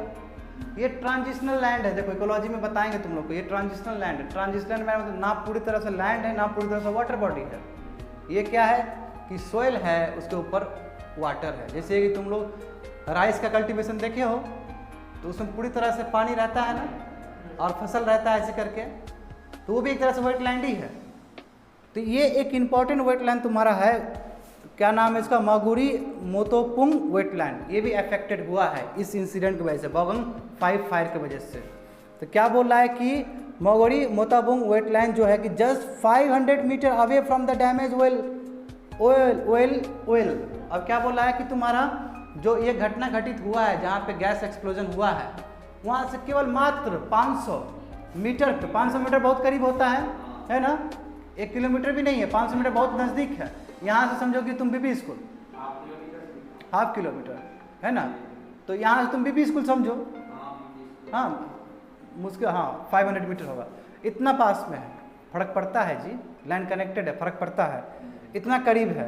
अब बोला कि इम्पोर्टेंट है, ये जो वेटलैंड है बहुत इंपॉर्टेंट है बर्ड के लिए। देखो ये बात दिमाग में तुम पूरा तरह से रख लो कि तुम्हारा जितना भी वेटलैंड है वो बायोडाइवर्सिटी के लिए बहुत इंपॉर्टेंट है। बायोडाइवर्सिटी मतलब होता है कि तुम्हारा बहुत सारे ऑर्गेनिजम्स इस पर डिपेंडेंट होते हैं। मैं बताऊंगा तुम लोग को, इकोसिस्टम के बारे में बताऊंगा मंडे से, उसमें तुमको बताऊंगा नीच के बारे में बताऊंगा कि कैसे कैसे प्रजाति लोग यहाँ पे आते हैं, बहुत दूर से लोग उड़ के आते हैं यहाँ पे, थोड़ी देर में आएगा। अलग अलग बर्ड्स आते हैं, अलग अलग एनिमल्स यहाँ पे डिपेंडेंट होते हैं। अब देखो 500 मीटर पे यदि कोई घटना घटित हुआ है तो उसको तो दिक्कत होगा, वो बर्ड्स को दिक्कत होगा, एनिमल्स को दिक्कत होगा, उतना करीब में है। तो यही बोला जा रहा है कि ये क्या है तुम्हारा इंपॉर्टेंट बर्ड और बायोडाइवर्सिटी सेंचुरी है, एरिया है 1996। बताओ अभी नया बात नहीं है, 25-26 साल से इतना इंपॉर्टेंट एरिया है वो। द वेटलैंड विच हॉस्टेड, देखो कितना बढ़िया बात बोला, वो वेटलैंड जिसमें 80 टाइप के फिश, 80 फिश और 300 बर्ड है। Every year has been completely destroyed. बताओ हर एक प्रत्येक साल 80 फिश मरे जा रहे हैं, ठीक है, 300 बर्ड मरे जा रहे हैं। बताओ ये स्थिति है तुम्हारा उस वेटलैंड का, जो कि वेटलैंड बहुत ही प्रस्परस होता है बायोडाइवर्सिटी के लिए। दिब्रू रिवर का भी नाम है, ठीक है ना। Dibru river cuts through the wetland is full of dead fish. आप बताओ एंड इवन रिवर डॉल्फिन। बताओ दिब्रू वहाँ पे रिवर है, करीब रिवर है, उसमें सब मरा हुआ तुमको फिश नजर आएगा क्या? यही सब तो ड्रिलिंग की वजह से नतीजा है कि तुम मन चाहे ड्रिलिंग कर रहे हो। मन चाहे ड्रिलिंग करोगे तो वहाँ पे जानवर वगैरह का फर्क पड़ेगा, है ना। तो इसके बहुत ज़्यादा इम्पैक्ट हो रहा है, रिवर डॉल्फिन को भी इम्पैक्ट हो रहा है। और 340 स्क्वायर किलोमीटर का दिब्रू सैखोवा नेशनल पार्क भी है, वही तो है, जो कि 800 मीटर फ्रॉम द साइट, जो साइट इतना बड़ा घटना घटित हुआ है उसका बस 1 किलोमीटर के रेडियस के अंदर तुम्हारा क्या है, दिब्रू सैखोवा नेशनल पार्क है। बहुत इंपॉर्टेंट है जी, ये भी बायोडाइवर्सिटी वाला एरिया है, इसमें अलग अलग तरह के बर्ड है, एनिमल्स हैं। तो सोचो, एक तो तुमने वेटलैंड को बर्बाद कर दिया, 500 मीटर के रेंज के अंदर था, और एक 800 के रेंज के अंदर है, यानी कि 1 किलोमीटर के रेंज के अंदर है, उसको भी आप बर्बाद कर रहे हैं। तो ऐसा तुम लोग के हिसाब से होना चाहिए ड्रिलिंग? बिल्कुल नहीं होना चाहिए। यदि होना भी चाहिए तो एक प्रोसीजर फॉलो करना चाहिए, है ना, कानून व्यवस्था के हिसाब से होना चाहिए कि इतना बड़ा डैमेज ना हो। अब देखो, there appears to be the lapses. देखो, blown out happened during work over operation. ये ब्लोन आउट हुआ कैसे? सबसे बड़ा सवाल है कि कहाँ चूक कहाँ हुआ, कितना बड़ा क्षति हो गया। तो बात समझो कि work over operation refer to, work operation का मतलब ये होता है कि invasive procedure to be determine the future of the well blown out during this operation are not uncommon. बोला कि ब्लोन आउट होना बहुत कॉमन चीज़ है, हो जाता है। उसको कंट्रोल करने के लिए हम लोग क्या करते हैं, ब्लोन आउट प्रिवेंटर्स, एक डिवाइस है ना, डिवाइस वगैरह यूज़ किया आता है ना बचने के लिए, तो ब्लोन आउट प्रिवेंटर्स का यूज़ किया आता है। मगर क्या हो रहा है कि यहाँ पे ब्लोन आउट प्रिवेंटर्स को ठीक टाइम पे यूज़ नहीं किया जा रहा है। आप क्या कर रहे हैं, ड्रिलिंग करके छोड़ दे रहे हैं। आपको फिर आपको क्या करना है, रोकना है। रोकने के लिए आपको ब्लोन आउट प्रिवेंटर्स लगाना है, वो आप भूल गए लगाना। जब आप भूल गए लगाना तो बहुत बड़ा क्षति होगा आपको। तो वही देखो सेकेंड लाइन में क्या बोला जा रहा है कि during work over operation blown out preventers are remove. जब काम होता है उस समय ब्लोन आउट प्रिवेंटर्स को हटा दिया जाता है। दे आर री इंस्टॉल आफ्टर द ऑपरेशन। जब ऑपरेशन खत्म होता है तो फिर से लगा दिया जाता है, ताकि ऑपरेशन स्टॉप हो गया और वो प्रिवेंट कर देगा उस चीज़ को। थर्ड देखो, in this case the team did not get enough time to reinstall the BOPs. इस केस में क्या हुआ, टीम को टाइम ही नहीं मिला फिर से रीइंस्टॉल करने का। जब टाइम नहीं मिलेगा तो बड़ा ये तो होगा ही अटैक, ये ट्रेजिडी हो गया, नेचुरल ट्रेजिडी हो गया, बहुत बड़ा बात है ये। देखो, व्हाट डू द रूल से, नियम कायदे क्या बोलते हैं ड्रिलिंग के लिए। तुम्हारे रूल बुक में, इंडियन आईपीसी में, संविधान में, है ना, ये सब चीज़ के बारे में जहाँ भी रूल्स बुक लिखे जाते हैं, इन बारे में 1972 का एक्ट आ जाएगा। ये सभी में तुम्हारा क्या क्या चीज़ लिखा गया है ड्रिलिंग के लिए, तो समझो। As per the condition in the environmental clearance accorded in 2011 to oil seek drilling wells, BOP should be install all the time during the drilling operation. नियम कायदा यही बोलता है कि आपको BOP हर समय ऑपरेशन के टाइम में भी आपको लगाना होता है। आप तो नहीं लगाए, ऐसा नहीं किए हैं आप, तो आप फेल कर गए रूल्स के हिसाब से। Number 1, subsequent to the incident Oil India Limited serve a show cause notice to the John Energy Limited Ahmedabad based private contractor. और इसके बाद क्या कि इंडियन ऑयल लिमिटेड ने दूसरे कंपनी को, जो प्राइवेट प्लेयर्स था, जो कि तुम्हारा ये बनाता था ये सभी चीज़ प्रिवेंटर्स वगैरह, उसको बोला कि आपका डिफ़ॉल्ट है, आपने ख़राब मशीन बना दिया, ये वो आरोप प्रत्यारोप तो लगता ही है, जान ही रहे हो पॉलिटिक्स है, ये तुम लोग के लिए इम्पोर्टेंट नहीं है। ठीक है, तुम लोग के लिए इम्पोर्टेंट ये है कि क्या क्या घटना हुआ है, क्या क्या उसका इकोलॉजी का पार्ट में क्या क्या डिवीजन हुआ है, क्या क्या दिक्कत हुआ है। व्हाट इज सो स्पेशल, क्या इतना इम्पोर्टेंट है about Dibru Saikhowa national park. देखो कितना बढ़िया लिखा है कि क्या इतना इंपॉर्टेंट है इसके बारे में जानना, इतना हम क्यों जान रहे हैं इसके बारे में। तो देखो, it is the world only riverine island. बताओ, वर्ल्ड का एकमात्र रिवर वाला आइलैंड है ये। रिवर वाला आइलैंड समझते हो, रिवर भी है आइलैंड भी है, दोनों फीचर। वर्ल्ड का पहला है, फर्स्ट है, एक ही है।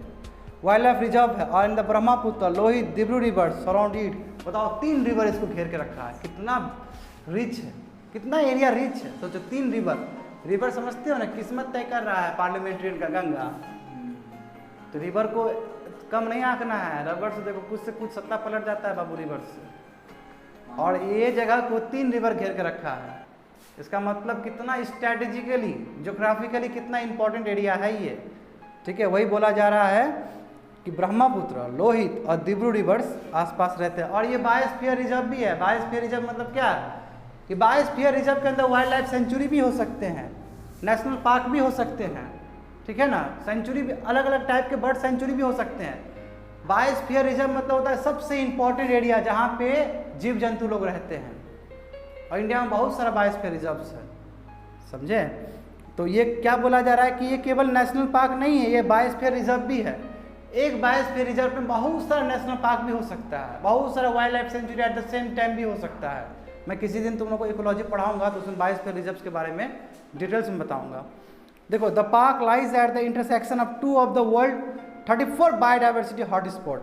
बोल रहा है कि जो 34 पूरा वर्ल्ड का 34 हॉटस्पॉट है। हॉटस्पॉट का मतलब क्या होता है कि वो सब जगह जो कि बायोडाइवर्सिटी के लिए बहुत इंपॉर्टेंट है वर्ल्ड में। जैसे कि तुम्हारा वेस्टर्न घाट्स, वेस्टर्न घाट का कोई इनकार नहीं कर सकता है। क्यों? वेस्टर्न घाट्स में तुम्हारा बायोडाइवर्सिटी रिच है, बहुत इंपॉर्टेंट बायोडाइवर्सिटी क्रिएट होता है। यहाँ पे तुम ड्रिलिंग करते हो, माइनिंग करते हो तो पूरी तरह से बर्बाद हो जाएगा, और बर्बाद हो जाएगा तो ह्यूमन को फर्क पड़ेगा वो चीज़।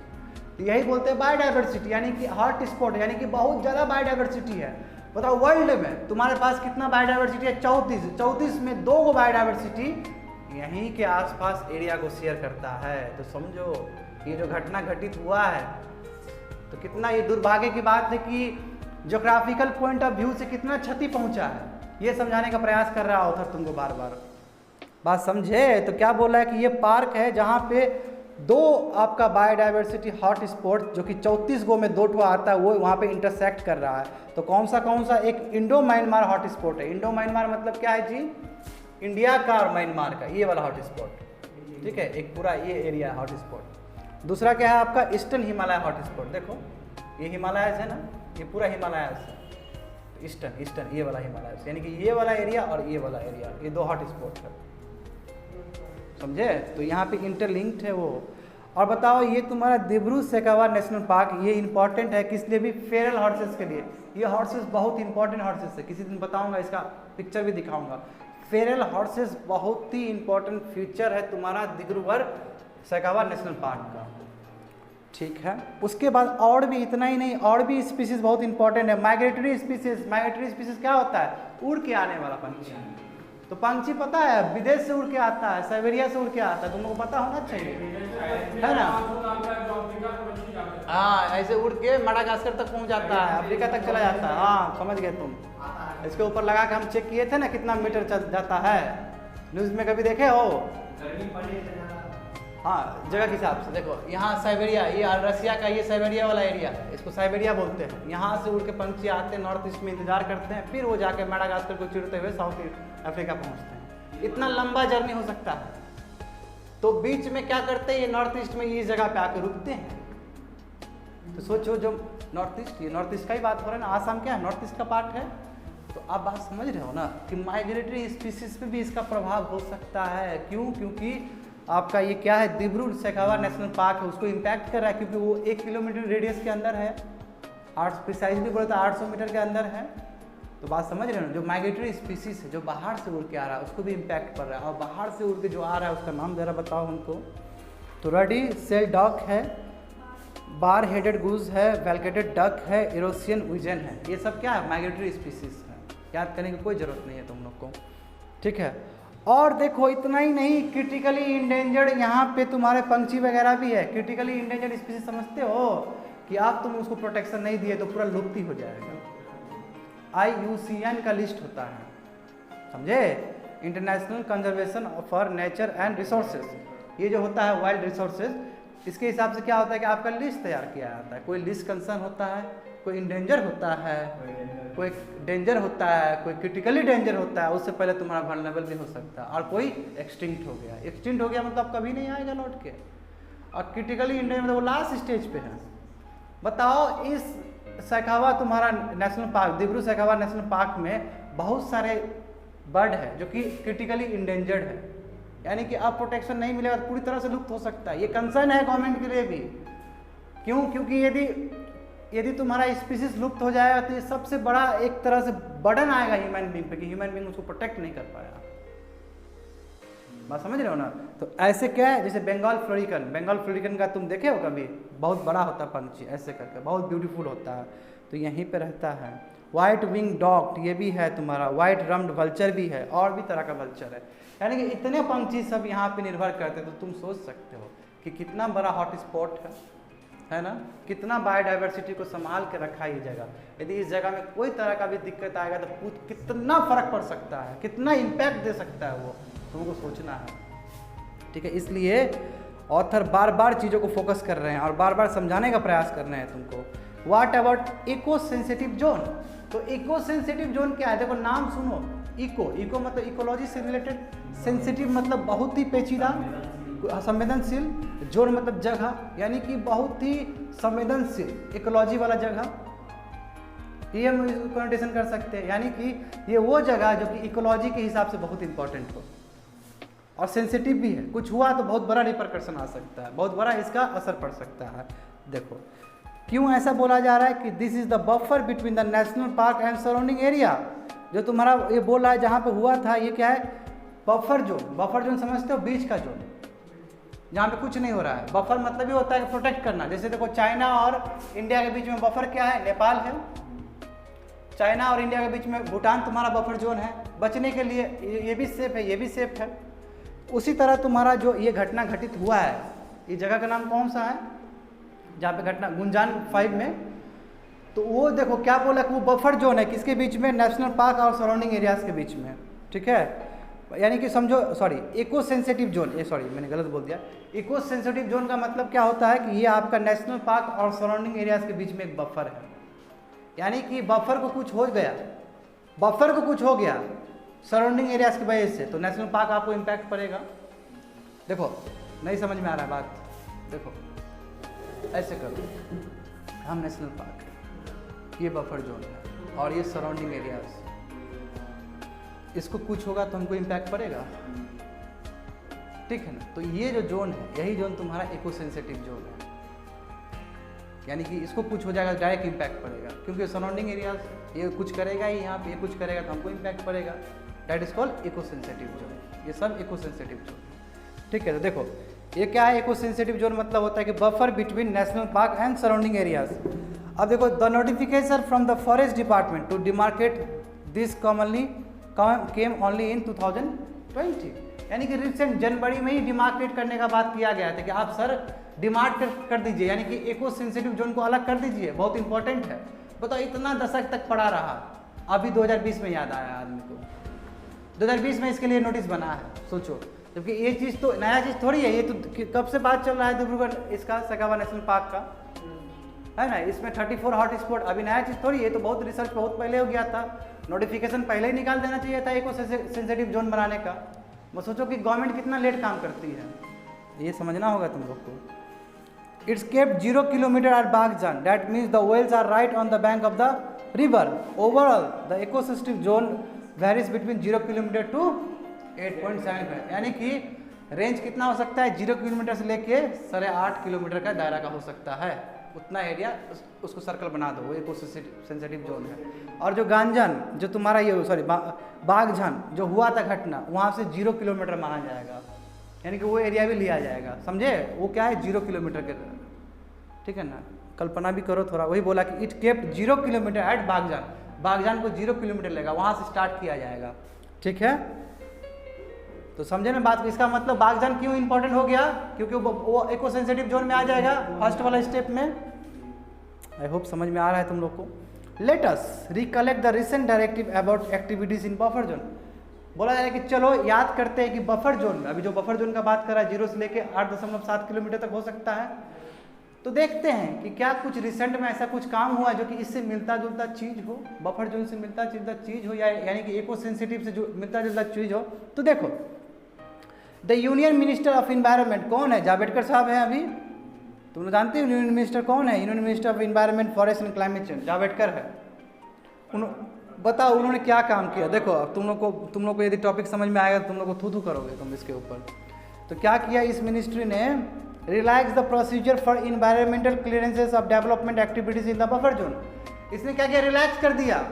जो पहले जो बहुत कड़क रूल था कि आप बफर जोन में कोई तरह का एक्टिविटी नहीं कर सकते, इसने रिलैक्स कर दिया। करो भाई करो, बफर जोन में तुमको जो करना है। हाँ, यानी कि रिलैक्स कर दिया, फ्री नहीं किया, रिलैक्स किया है। पहले का जो स्ट्रिक्ट रूल था उसको डाइल्यूट कर दिया है। अब क्या डाइल्यूट किया है? देखो नियम कायदे क्या बोलते हैं। The projects outside the boundary of the notified eco sensitive zone of the sanctuary और national park but within 10 kilometre radius of park will not need prior clearance from the national board for wildlife. बोल रहा है, बात समझे, कि जो आपका 10 kilometre के आसपास एरिया नहीं है, ठीक है, यानी कि 10 किलोमीटर के आसपास नहीं है, 10 किलोमीटर उधर है, उसमें आपको कुछ काम करना है तो आपको जरूरी नहीं है कि आप अप्रूवल लाए national board for wildlife से। National board for wildlife से अप्रूवल लाना बहुत ही पेचीदा चीज़ है, इतना आसानी से आपको क्लियरेंस नहीं देने वाला है। तो ये रूल क्या किया, रिलैक्स कर दिया। अब जो कहाँ से लाना होगा, देखो, such proposal will now get environmental clearance from the ministry expert appraisal committee. समझे, अब ये दूसरे मिनिस्ट्री से लेना पड़ेगा, और ये मिनिस्ट्री क्या है, जेब में लेकर चलते हैं इन्वायरमेंट लोग से, आसानी से चलेगा, बफर जोन में काम हो। बात समझ रहे हो ना, इतना बड़ा इम्पैक्ट हुआ है। दूसरा देखो, projects located within the notified eco sensitive zone will require the, वही बोल रहे हैं, मगर जो प्रोजेक्ट जो अंदर रहेंगे वो तो जाएगा ना जी, वो तो NBWL का आएगा, नोट लेना पड़ेगा, यानी परमिशन लेना पड़ेगा। मगर जो 10 किलोमीटर से बाहर है बफर जोन से, उसके लिए पहले लेना पड़ता था, मगर अब नहीं लेने की जरूरत है। बात समझ रहे हो ना, अब लेने की जरूरत नहीं। आप कहाँ से लोगे, एक्सपर्ट कमेटी वाला हो, जो है एक्सपर्ट अप्राइजल कमेटी से। मगर जो अंदर का है वहाँ, उसके लिए तो लेगो ना, क्यों, क्योंकि बहुत क्रिटिकली वो वाला है, इको सेंसिटिव है। बात समझ में आया ना। पहले बाहर का भी जो था उसके लिए भी कड़क रूल था, अब क्या कि अंदर ही के लिए कड़क रूल है, बाहर को रिलैक्स कर दिए। मगर ये समझना जरूरी है कि बाहर इतना मत सोचिए, क्योंकि लैंड तो एक ही है ना जी, लंबा तक इम्पैक्ट पड़ेगा इसका। ये चीज़ ये समझने वाली बात है। Mining will be prohibited within the notified ESZ यानी इको सेंसिटिव जोन और within only 1 kilometre from the boundary of the park which is higher. बोला कि माइनिंग को नोटिफाइड इको सेंसिटिव जोन में पूरी तरह से बैन कर दिया गया। ये तो सही स्टेप्स है, माइनिंग तो नहीं लेना चाहिए। अब देखो इसमें क्या बोला जा रहा है कि वाइल्ड लाइफ कंजर्वेशन स्ट्रेटेजी, ठीक है, देखो ये इंपॉर्टेंट है। अब 2002 एक नियम बना था, 2002 में बना था कि ये क्या बोला था कि buffer of 10 kilometre around sanctuaries, यानी कि सेंचुरीज के आसपास 10 किलोमीटर का बफर होना चाहिए, बफर जोन, यानी कि उस जोन में जाकर कोई तरह का एक्टिविटी कोई नहीं करे, वो सुरक्षा के लिए। यानी कि मान लो कि हम नेशनल पार्क है तो मेरे अगल बगल 10 किलोमीटर तक कुछ एक्टिविटी नहीं होना चाहिए, वो बफर जोन होना चाहिए। ये 2002 में एक कानून आया था, एक लॉ स्ट्रेटेजी बना था। उस स्ट्रेटेजी को क्या बोलते हैं, वाइल्ड लाइफ कंजर्वेशन स्ट्रेटेजी, जो बोलता है कि बफर ऑफ 10 किलोमीटर बनना चाहिए सेंचुरीज के, केवल वही नहीं, जितना भी सेंचुरी है सब में बनना चाहिए। और क्या बोला जा रहा है कि eco sensitive zones are to be serve as shock absorber for protected area. क्यों, क्योंकि इको सेंसिटिव जोन क्या है, दूसरे के लिए मदद करेगा। यहाँ आप यदि गलत काम करोगे तो बहुत ज़्यादा नेशनल पार्क पे, वाइल्ड लाइफ सेंचुरी पे इम्पैक्ट पड़ सकता है, समझे। Prior to this office memorandum NBWL approval is mandatory for projects within a 10 kilometre radius of the park. पहले क्या था कि 10 किलोमीटर रेडियस के आसपास, बफर जोन के आसपास यदि कोई घटना घटित हो रहा है या माइनिंग एक्टिविटीज़ कर रहे हैं, कोई भी एक्टिविटीज़ कर रहे हैं, तो आपको NBWL का अप्रूवल लेना होता था। अब नहीं है, अब किसको सौंप दिए हम, एक्सपर्ट अप्राइजल कमेटी को। समझ में आ रहा है ना जी। तो देखो ये लकुना है, लकुना मतलब क्या है, ये आपका गलत चीज़ है। तो देखो extended reach technology another worry, बोला कि अब ड्रिलिंग करने के लिए, माइनिंग करने के लिए एक नया टेक्नोलॉजी लेके आ रहे हैं वहाँ पे, वहीं पे सेंचुरी के आसपास, ठीक है। वो भी एक तरह से बहुत बड़ा सिर दर्द है, ऑथर कहते हैं ऐसा, ठीक है। क्या बोला देखो कि to tap the natural gas below the national park. बताओ इससे शर्म की बात क्या हो सकता है, नेशनल पार्क के नीचे जो तुम्हारा क्या नेचुरल गैस है उसको टैप किया जाएगा। नेशनल पार्क कितना इंपॉर्टेंट है अब तो जान लिए ना तुम लोग। अब उसके नीचे का क्या करेगा, वहाँ पे जो भी तुम्हारा नेचुरल गैस है उसको टैप करने के लिए कोई टेक्नोलॉजी आएगा। तो टेक्नोलॉजी क्या आएगा देखो, to tap the natural gas below the national park Oil India Limited plans to use 3 of the wells through the extended reach drilling technology. यानी कि जो तुम्हारा ERD टेक्नोलॉजी है, ये टेक्नोलॉजी के थ्रू क्या करेगा, नेशनल पार्क के नीचे जो तुम्हारा गैस वगैरह उसको निकालेगा। हमारी ये बुद्धि नहीं है कि निकालते वक्त कितना इम्पैक्ट पड़ेगा उस नेशनल पार्क को, नंबर 1। नंबर 2 देखो, the drilling will be done 1.5 kilometre from the national park and will be depth over 4 kilometre. यानी कि 1.5, देखो इतना बड़ा ड्रिलिंग हो सकता है, डेप्थ कितना हो सकता है, लगभग 4 किलोमीटर का डेप्थ जा सकता है, और इसका रेडियस क्या हो सकता है 1.5। बताओ कितना क्षति पहुंचाने वाला है तुम्हारा। ये ड्रिलिंग मशीन, हाँ, extended research drilling technology. As per the expert this is the first time, ये बोला कि फर्स्ट टाइम हमारे हिंदुस्तान में EBRD टेक्नोलॉजी यूज़ होने वाला है। तो ऐसा यूज़ का क्या जरूरत है? ऐसा यूज़ का जरूरत ही क्या है कि हिंदुस्तान में पहले वाला इतना नेगेटिव चीज़ यूज़ होने वाला है? एक्सपर्ट इसको बोल रहे हैं। As per Indian Oil Limited the total reserves is 10 million tonnes and Oil India Limited claim that it will able to tap 3 million tonnes from, बताओ, ये बोला कि ऑयल इंडिया लिमिटेड क्या बोला है कि 10 मिलियन टन्स है वहाँ पे टोटल रिजर्व्स, क्या है, गैस का, ठीक है ना। अब बोला है कम से कम वहाँ से हम 3 कर लेंगे गुरुजी, अब टेंशन क्या ले रहे हैं, कर लीजिएगा। नेशनल पार्क को तो आप क्षति पहुँचा दीजिएगा, बर्बाद कर दीजिएगा उसको, उसका कोई देखने वाला नहीं है। इसलिए देखो अब उसको देखने के लिए दूसरा स्लाइड आ रहा है, और इससे क्या हुआ, रेजिस्टेंस हो गया, पीपल वहाँ पे नाराज हो गए। तुमसे ज़्यादा विद्वान है पीपल वहाँ का, क्यों, नॉर्थ ईस्ट का बात है, नॉर्थ ईस्ट में लोग बहुत सशक्त हैं। और वहाँ का देखो ट्राइबल ग्रुप, क्या है ट्राइबल ग्रुप का नाम, मोटक ट्राइबल कम्युनिटीज वो dominated the area are threatening to launch an agitation. हम भी युद्ध कर देंगे, हम पूरी तरह से संगठन बना देंगे, हम सत्ता गिरा देंगे आपका, आप करके दिखाओ।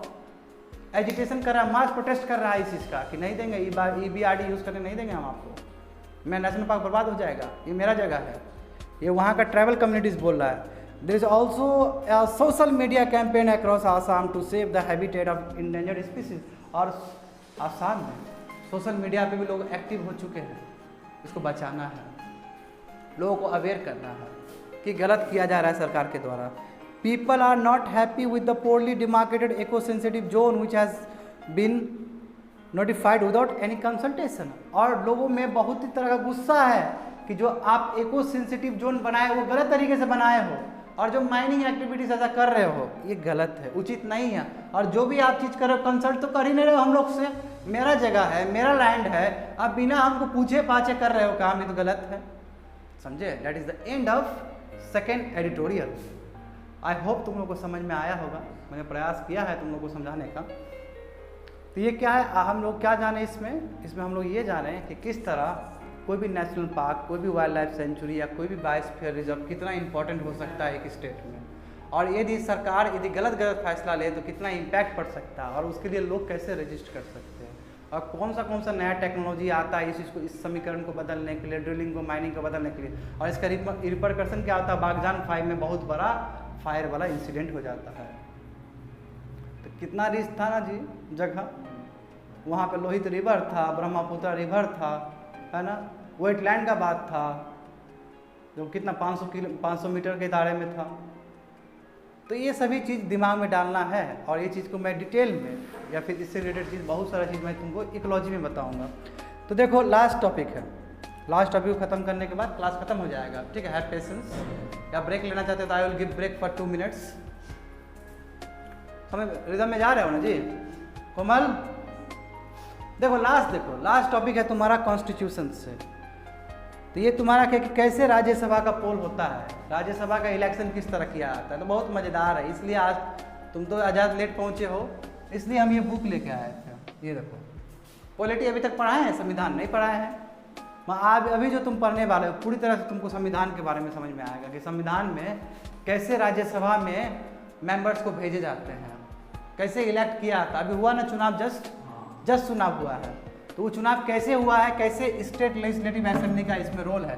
स्टेट लेजिस्लेटिव असेंबली समझते हो ना, विधानसभा समझती हो कोमल, क्या होता है विधानसभा, स्टेट में चलाने वाला पार्लियामेंट। यदि सेंटर में चलाने वाला पार्लियामेंट लोकसभा राज्यसभा है, तो स्टेट में चलाने वाला क्या बोलते हैं, विधानसभा कहते हैं। और विधानसभा का सबसे बड़ा रोल होता है तुम्हारा राज्यसभा में मेंबर को भेजने का, समझे। तो कैसे है तो मैं बताता हूँ, बिल्कुल ये नियम है, मैं बताऊंगा इसको, मैं तुमको थोड़ा कॉपी में इधर बताऊंगा समझा के। मैथमेटिक्स है इसके पीछे। देखो तो ये हिंदू में आया था 21 जून को, और इसका कॉन्स्टिट्यूशन एंड पॉलिटी यानी कि जीएस पेपर 2 का है। तो फटाफट खोल के देख लो, parliament and state legislature structure functioning conduct of business powers privilege and issues arising out of this. तो बताओ कौन सा नंबर है ये, 5th है, ओके 5th नंबर देखो, 5th है, ओके फाइन, समझे। अभी पहली बार आ रहा है ना पेपर 2, तुम लोग इतना दिन कर रहे हो तो आया था। हाँ आया था सोशल जस्टिस वाला, नहीं सोशल जस्टिस, ओके चलो देखते हैं। All salient features about Rajya Sabha polls. Rajya Sabha का पोल्स में क्या होता है समझो। Only elected members of state legislative assembly can vote in the Rajya Sabha election. देखो अब तुम लोग को समझना है।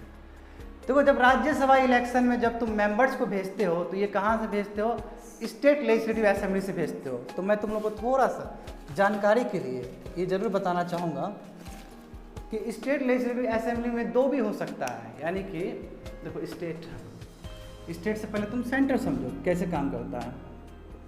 सेंटर में जो पार्लियामेंट होंगे, संसद होंगे, वो दो होंगे, एक तुम्हारा लोकसभा और एक राज्यसभा। उसी तरह स्टेट लेवल पे भी दो हो सकता है, मगर दो हर एक स्टेट में नहीं है। मैक्सिमम स्टेट में क्या है तुम्हारा LA है। LA मतलब लेजिस्लेटिव असेंबली, जिसको हम लोग विधानसभा बोलते हैं, ठीक है। और दूसरा जो हो सकता है मात्र इंडिया में 5 या 6 स्टेट में है जहाँ पे दोनों हैं। जैसे कि तुम्हारा उसका एग्जांपल एक आंध्र प्रदेश है, एक महाराष्ट्र है, कर्नाटक है, उत्तर प्रदेश है, बिहार भी है, दिल्ली नहीं है। दिल्ली कैसे आएगा, दिल्ली नहीं होगा। स्टेट क्या है, ये तुम्हारा लेजिस्लेटिव असेंबली है और ये लेजिस्लेटिव काउंसिल होगा। बात समझे। अब जब चुनाव होगा किसके लिए, इसके लिए राज्यसभा के लिए। राज्यसभा को अपर हाउस कहा जाता है। यह है तुम्हारा हाउस ऑफ एल्डर्स, मतलब एल्डर का हाउस है। ये क्या है, हाउस फॉर कॉमन्स, पूरा प्रजातंत्र यहीं से चुनाव होता है। और जो जीत के जाते हैं, मोदी जी का क्या है, बहुमत यहाँ पे है। और ये टेरिटोरियल कॉन्स्टिट्यूएंसी के ऊपर होता है, यानी कि एक जगह एक स्टेट में इतना टेरिटोरी फिक्स होता है। इसलिए विधानसभा और लोकसभा का इलेक्शन अलग है। जैसे कि पूरी तरह से बेगूसराय को कनेक्ट करके एक गया कोई आदमी जीत के गिरिराज सिंह, फिर यहाँ पे विधानसभा का इलेक्शन हुआ तो यही बेगूसराय तुम्हारा 2-3 भाग में टूट जाएगा और वहाँ पे तुम्हारा तेगरा विधानसभा बन जाएगा अलग से, और ये वाला मटियानी साइड में अलग चला जाएगा। समझ गए ना बात को। तो यानी कि इतना बड़ा टेरिटोरी है, विधानसभा में वो कट जाता है, मगर जब लोकसभा का चुनाव होता है तो वो पूरी तरह से एक साथ आ जाता है। समझे। तो अब जब राज्यसभा का चुनाव होता है, राज्यसभा का चुनाव को कौन कंडक्ट करता है, तो ये कंडक्ट करता है। क्यों, क्योंकि राज्यसभा आफ्टर ऑल स्टेट को रिप्रेजेंट करता है। बात समझे ना। ये लोग को रिप्रेजेंट करता है, ये जनरल, यानी कि ये इंडिया, ये तुम्हारा पीपल ऑफ इंडिया को रिप्रेजेंट करता है, पीपल ऑफ इंडिया। और ये किसको रिप्रेजेंट करता है, ये तुम्हारा स्टेट को रिप्रेजेंट करता है। स्टेट बहुत सारा स्टेट है हमारे भारत में, 28 स्टेट्स है ना जी, क्योंकि एक स्टेट कम हो गया है, Jammu and Kashmir union territory बन गया है, तो ये स्टेट को रिप्रेजेंट करेगा। अब बात समझो। मगर इंडिया में दो ऐसा स्टेट है जहाँ पे क्या है, सॉरी दो ऐसा यूनियन टेरिटोरी है जहाँ पे स्टेट लेजिस्लेटिव असेंबली है, जैसे पुडुचेरी और तुम्हारा दिल्ली। दिल्ली का क्या है, दिल्ली स्टेट का दर्जा नहीं मिला है, दिल्ली क्या है, यूटी है, यूनियन टेरिटोरी है। बात समझे। और तुम्हारा पुडुचेरी भी क्या है, तुम्हारा वो भी यूनियन टेरिटोरी है, मगर उसके पास तुम्हारा ये है LA है, ये भी LA है। यहाँ पे ये होता है ऐसा। बात समझे ना। काउंसिल नहीं, काउंसिल बस 5 या 6 स्टेट के पास है, जिसमें तुम्हारा बिहार भी है, उत्तर प्रदेश भी है, तुम्हारा महाराष्ट्र भी है, आंध्र प्रदेश भी है। पहले कश्मीर के पास भी था, अब खत्म हो गया, कश्मीर तो खत्म हो गया क्योंकि यूनियन टेरिटोरी बन गया वो। बात समझ में आ रहा है। और कर्नाटक के पास भी तुम्हारा ये है।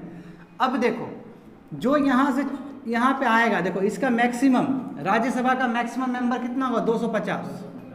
बात समझे। ये नहीं लिखा गया यहाँ में, मैं तुमको बेसिक समझा रहा हूँ, यहाँ कहीं नहीं दिया गया है, ये तुमको पॉलिटी से बता रहा हूँ लक्ष्मीकांत का। तो यहाँ 250, और अभी प्रेजेंट जो वैकेंसी है, प्रेजेंट जो सीट है, उसमें 245 लोग होल्ड करके रखे हैं, यानी कि 5 अभी खाली है। मैक्सिमम कैपेसिटी कितना है, 250 का। प्रेजेंट क्या है स्टेटस, 245 है। कहाँ का बात कर रहा हूँ मैं, राज्यसभा का बात कर रहा हूँ। तो लोकसभा का भी जान लो, लोकसभा में 552 है पूरा टोटल, मगर अभी कितना है, 545। ठीक है, समझ गए ना। यही 545 में तुम्हारा प्रचंड बहुमत से मोदी जी आए हैं।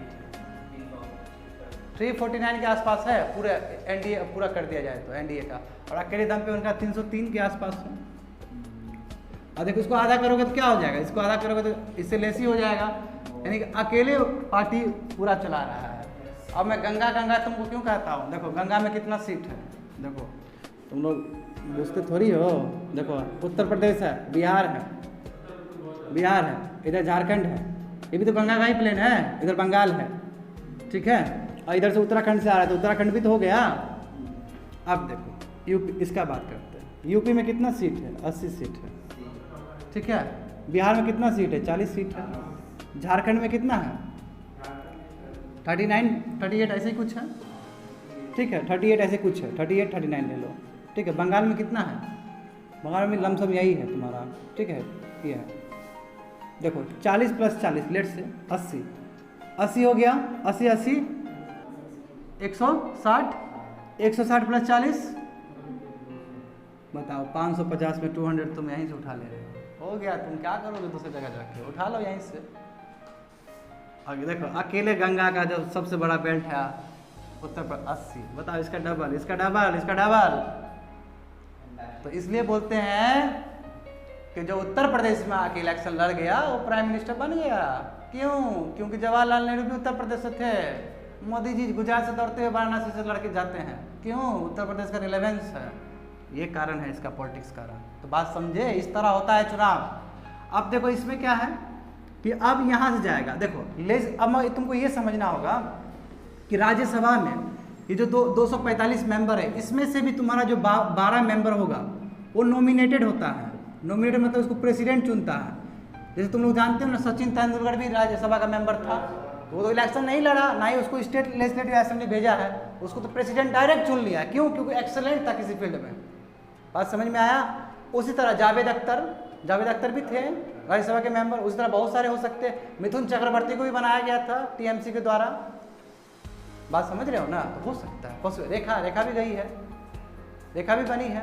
तो कहने का मतलब क्या हुआ कि 12 जो मेंबर्स बनेंगे वो क्या होंगे? नॉमिनेटेड होंगे, जो कि प्रेसिडेंट है, जो क्या है, प्रेसिडेंट चुनेगा। अब देखो लेजिस्लेटिव असेंबली में भी कहानी कुछ ऐसा ही है। लेजिस्लेटिव असेंबली मतलब क्या कि ये तो अलग अलग स्टेट का अलग अलग सीट है ना। किसी का 200 भी हो सकता है, किसी के पास 400 भी हो सकता है, किसी के पास 500 भी हो सकता है, और किसी के पास केवल 62 भी हो सकता है, किसी के पास 30 भी हो सकता है। तो देख के हैं, तो हर एक स्टेट का अपना अपना जगह के हिसाब से विधानसभा का है। मगर इसमें भी तुम्हारा नॉमिनेटेड मेंबर होता है लेजिस्लेटिव असेंबली में। नॉमिनेटेड मेंबर इसी टाइप का, जहाँ पे उसको गवर्नर अपॉइंट करता है, क्योंकि एक्सीलेंट है। हो सकता है वो कंट्रीब्यूट करे स्पोर्ट्स में, जब लेजिस्लेटिव काउंसिल में आए, तो लेजिस्लेटिव असेंबली में आए बातचीत करने के लिए। तो यानी कि राज्यसभा में क्यों डाल रहे? क्योंकि वो मुद्दा उठाएगा स्पोर्ट्स के बारे में। उस तरह हम लेजिस्लेटिव असेंबली में क्यों डाल रहे? हो सकता है उसी का मुद्दा उठाए। मगर जब राज्यसभा का चुनाव होगा, राज्यसभा का चुनाव कहाँ से हो रहा है? लेजिस्लेटिव असेंबली से हो रहा है। यहाँ से लोग यहाँ पे भेजे जाएंगे, तो उस समय जो नॉमिनेटेड मेंबर होंगे, जो गवर्नर चुनेंगे, उसका कोई योगदान नहीं है, वो वोट नहीं दे सकता है। इसके लिए जो आदमी राज्यसभा में पहुँचेगा वो कौन देगा? केवल इलेक्टेड मेंबर देगा, जो पीपल से चुन के आया है विधानसभा में। नॉमिनेटेड मेंबर नहीं देगा। यही बताने के लिए इतना एक्सप्लेन कर रहे थे तुम लोग को। वो तो तुमको समझ में आना चाहिए ना चीज़ कि नॉमिनेटेड क्या होता है। अब एडिटोरियल तुमको आई होप समझ में आ जाएगा। देखो अब समझो एडिटोरियल, यहाँ से हम लोग चलते हैं। तो क्या है? Only elected members of the state legislative assembly can vote in the Rajya Sabha election. समझ गए? यही लोग दे सकते हैं, जो विधानसभा में इलेक्ट होकर आए हैं वही तुम्हारा वोट दे सकते हैं। The elected members send a batch of new members to the upper house every 2 years for 6 year। देखो 6 ईयर में क्या होता है? तुम्हारा 2-2 साल में चुनाव होता है इसका, और इसका जो टेन्योर है वो क्या है? 6 साल का है। यानी कि हम चुन गए तो हम 6 साल तक रहेंगे। बात समझे ना? यदि हमको चुना गया, लेट से स्टेट लेजिस्लेटिव असेंबली से हमको चुना गया और हमको राज्यसभा भेज दिया, यदि हम नहीं मरे, यदि फिर हम रिजाइन नहीं किए और दूसरे कारण बस यदि हम नहीं छोड़े, तो मेरा टेन्योर कब तक चलेगा? 6 साल तक चलेगा। मगर जो इसका रोटेशन है, यानी कि कुछ आदमी, क्या बोला जा रहा है तुम्हारा, कुछ आदमी तुम्हारा 2 साल में होगा। यानी कि ये जो प्रोसेस इलेक्शन का 2-2 साल में होने वाला चीज़ है।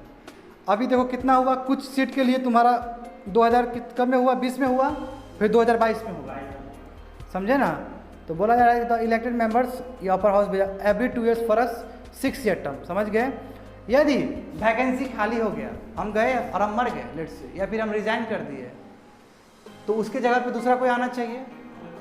मगर दूसरा कोई आएगा। देखो अब मान लो कि हम 6 साल का मेरा टेन्योर था, समझो बात को, 6 साल का मेरा टेन्योर था, हम 2 साल तक रहे और 2 साल के बाद हम रिजाइन कर दिए, तो मेरा सीट तो 4 साल के लिए बच गया है, क्योंकि हमको तो 6 साल के लिए रहना था, 4 साल तो बच गया है। अगला वाला जो अपॉइंट होके आएगा मेरे जगह पे, वो 6 साल नहीं चलाएगा, वो 4 साल ही रहेगा, क्योंकि 2 साल हम बिता चुके हैं वहाँ पे। बात समझ में आया? समझ में आया? ये बहुत पेचीदा चीज़ है, समझना पड़ेगा तुमको। संविधान का भाषा है, ये नियम कायदा लिखा गया है कि किस तरह इलेक्शन होगा वहाँ पे। तो यही वही बोला गया कि in case vacancy arise due to the resignation, death या disqualification, only those elected in their place will serve the reminder of the predecessor term. यानी कि प्रीडिसेसर का 6 साल था। पहला जो हुआ था वो लॉटरी सिस्टम से चला था, पहला जब 1950 में जब आया था, राज्यसभा 1950 में आया, जान लो, ठीक है ना। अब देखो, जानते हो कि राज्यसभा क्या है, परमानेंट मेंबर है, परमानेंट तुम्हारा हाउस है, ये कभी भी डिजॉल्व नहीं होता। जैसे लोकसभा डिजॉल्व हो जाता है, काम करे खत्म, ये हमेशा चलने वाला चीज़ है, ये कभी भी डिजॉल्व नहीं हो सकता है राज्यसभा। और कभी भी डिजॉल्व होना मतलब ये नहीं कि प्रत्येक दिन होगा, प्रत्येक दिन सेशन नहीं होता है, ये कभी भी हो सकता है, ये कभी बंद होने वाला चीज़ नहीं है, बात समझे ना, ये बंद होने वाला चीज़ नहीं है।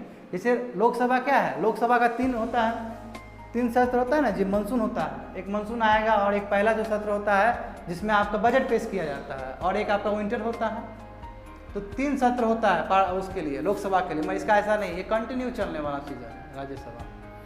देखो, the election is based on the principle of proportional representation. देखो, ये तुम लोग का आउट ऑफ बॉक्स जा सकता है, यहाँ पे 100% फोकस करो, लोगों को नहीं समझ में आता ये चीज़। आप देखो, जब लोकसभा का चुनाव होगा तो तुम क्या करोगे, वोट दोगे। यहाँ अलग चीज़ है, इसको बोलते हैं सिंगल ट्रांसफरेबल वोट सिस्टम। देखो, सिंगल ट्रांसफरेबल वोट सिस्टम मतलब क्या होता है, देखो यहाँ पे लेजिस्लेटिव असेंबली, देखो लेजिस्लेटिव असेंबली में क्या हुआ कि किसी एक आदमी के लिए प्रस्ताव आया, मान लो कि 200 का, ठीक है, अच्छा मैं थोड़ी देर में बताऊंगा, थोड़ी देर में रुक जाओ, थोड़ी देर में मैं तुमको बताऊंगा, ज़्यादा बेटर रहेगा समझने के लिए।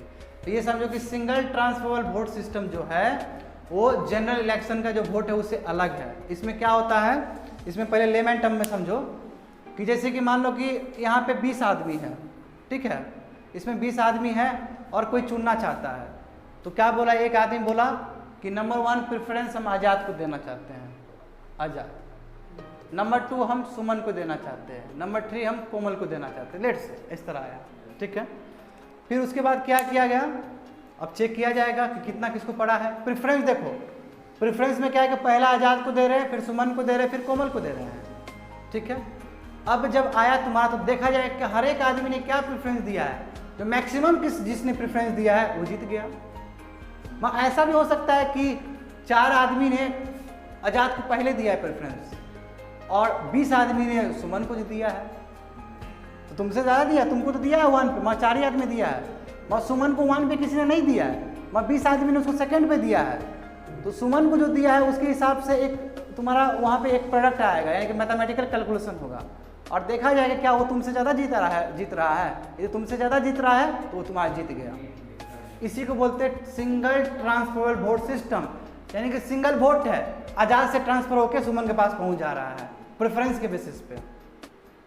ये बहुत कॉम्प्लेक्स है, समझे ना। तो पहले बाबा अम्बेडकर बोल रहे थे कि कहाँ समझेगा लोग, मगर फिजिबल नहीं है। राज्यसभा का भी इलेक्शन यदि हम लोकसभा की तरह करेंगे तो फिजिबल नहीं है, बहुत पैसा खर्च होता है लोकसभा चुनाव में, इतना बड़ा तुम्हारा आर्मी वगैरह लगाना पड़ता है, जानते हो, बहुत खर्च होता है पैसा।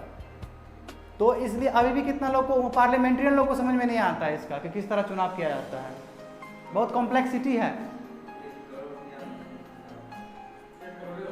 बहुत खर्च होता है। लोकसभा का चुनाव बाबू अनगिनत पैसा खर्च होता है। अब समझो, अब बात को समझो कि the election is based on the, समझे ना, यही है तुम्हारा क्या है, प्रोपोर्शनल रिप्रेजेंटेशन बोलते हैं।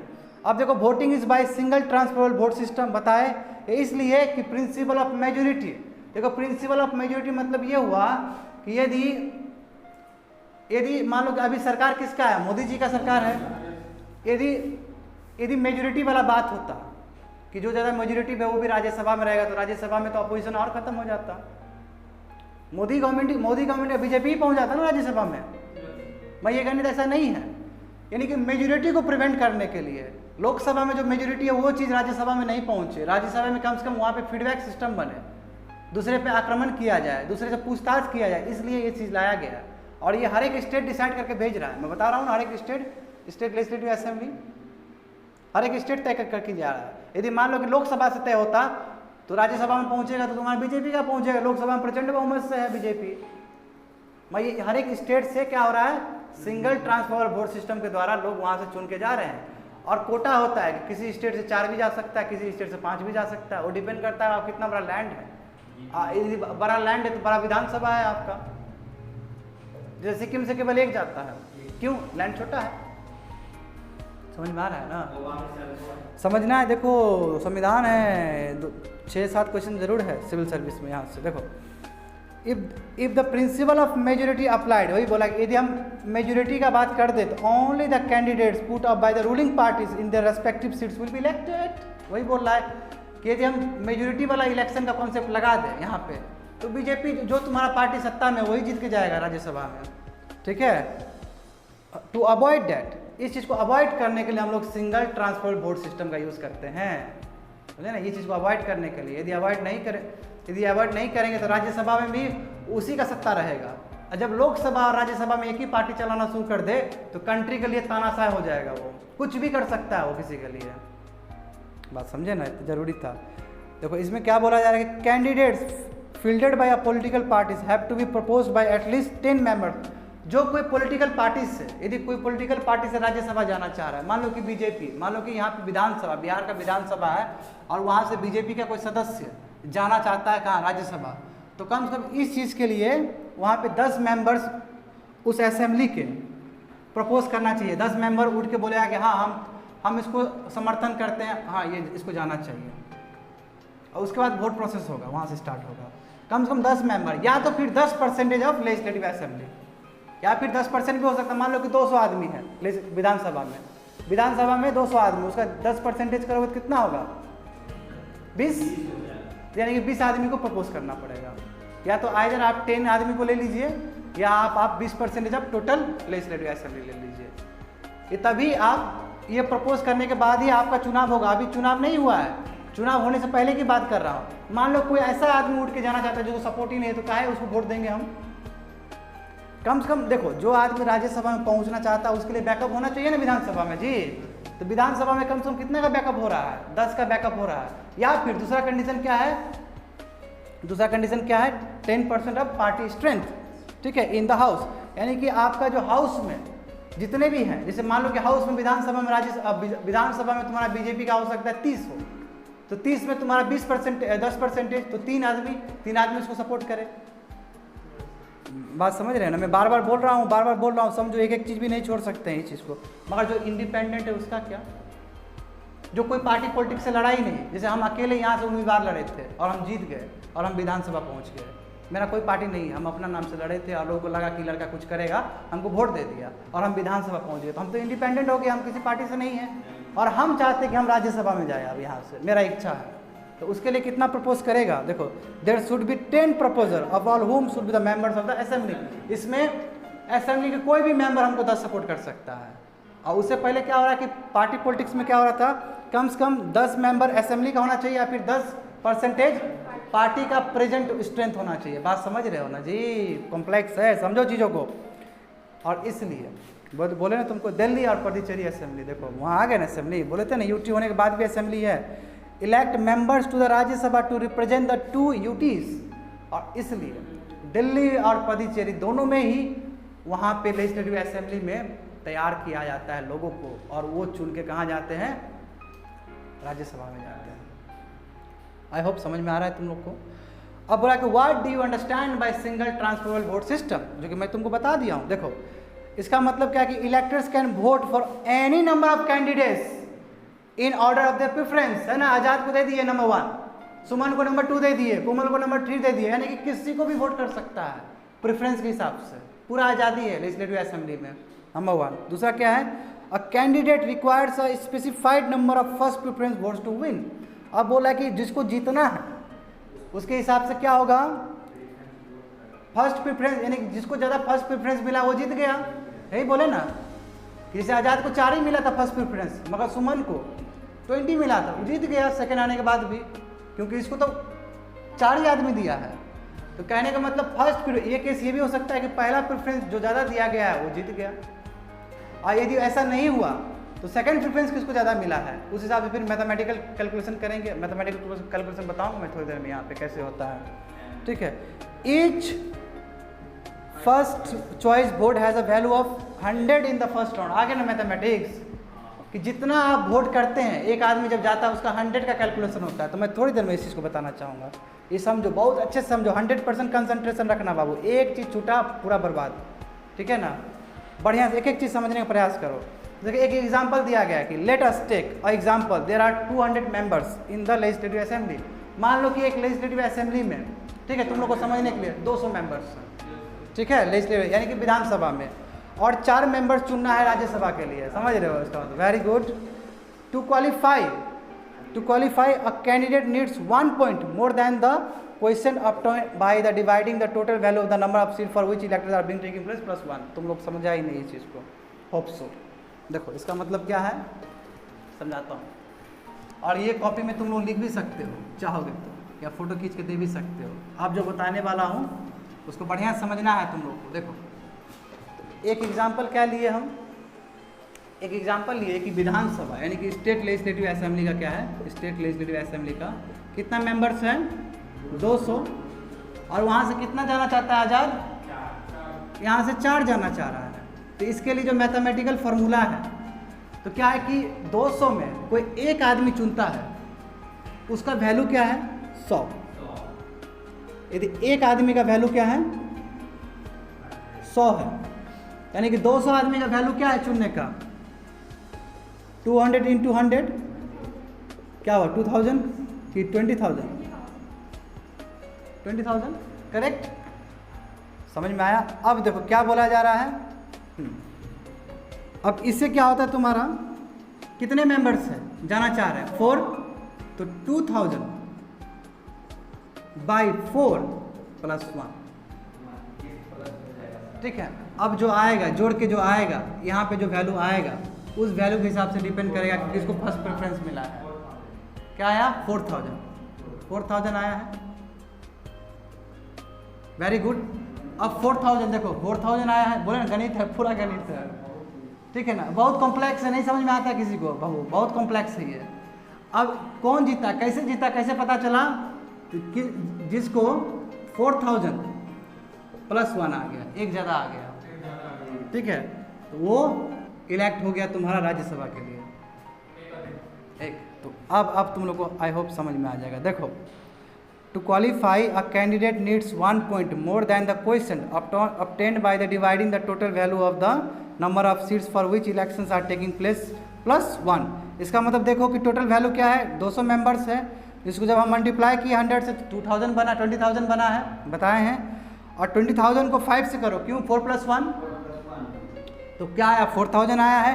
और 4,000 को फिर हम लोग 1 से जोड़ दिए हैं। इफ़ एनी कैंडिडेट गेट्स 4,001, यदि आया, इसका मतलब क्या है, इन वैल्यू टर्म्स, या फिर 41 आया, या फिर प्रेफरेंस टर्म आया, ऑटोमेटिकली इलेक्टेड हो गया।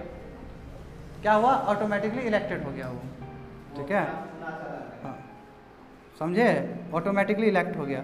If the candidate does not get elected, मान लो कि ऐसा नहीं हुआ, मान लो कि आज़ाद वाला सिचुएशन हुआ कि पहला राउंड में थोड़ा कॉम्प्लेक्सिटी आ गया। पहला राउंड में क्या हो गया, आज़ाद को 15 ठो मिला था फर्स्ट प्रेफरेंस, और उसको मिल गया 50 फर्स्ट प्रेफरेंस सेकंड वाला, तो कॉम्प्लेक्सिटी हो गया। उसके लिए सेकंड राउंड के लिए क्या कि ये तुम्हारा जो 100 है ना वैल्यू, ये वैल्यू थोड़ा घट जाएगा। ये 100 से क्या करेंगे, थोड़ा घटा के तब जोड़ेंगे, फिर उसी तरह डिवाइड करेंगे, और उस हिसाब से कॉम्प्लेक्सिटी हो जाएगा। तो पहला जो होता है प्रेफरेंस इस लेवल पे चलता है। तो वही बोला जा रहा है, लास्ट देखो line, if the candidate does not get elected in the first round, ये फर्स्ट राउंड का तरीका है।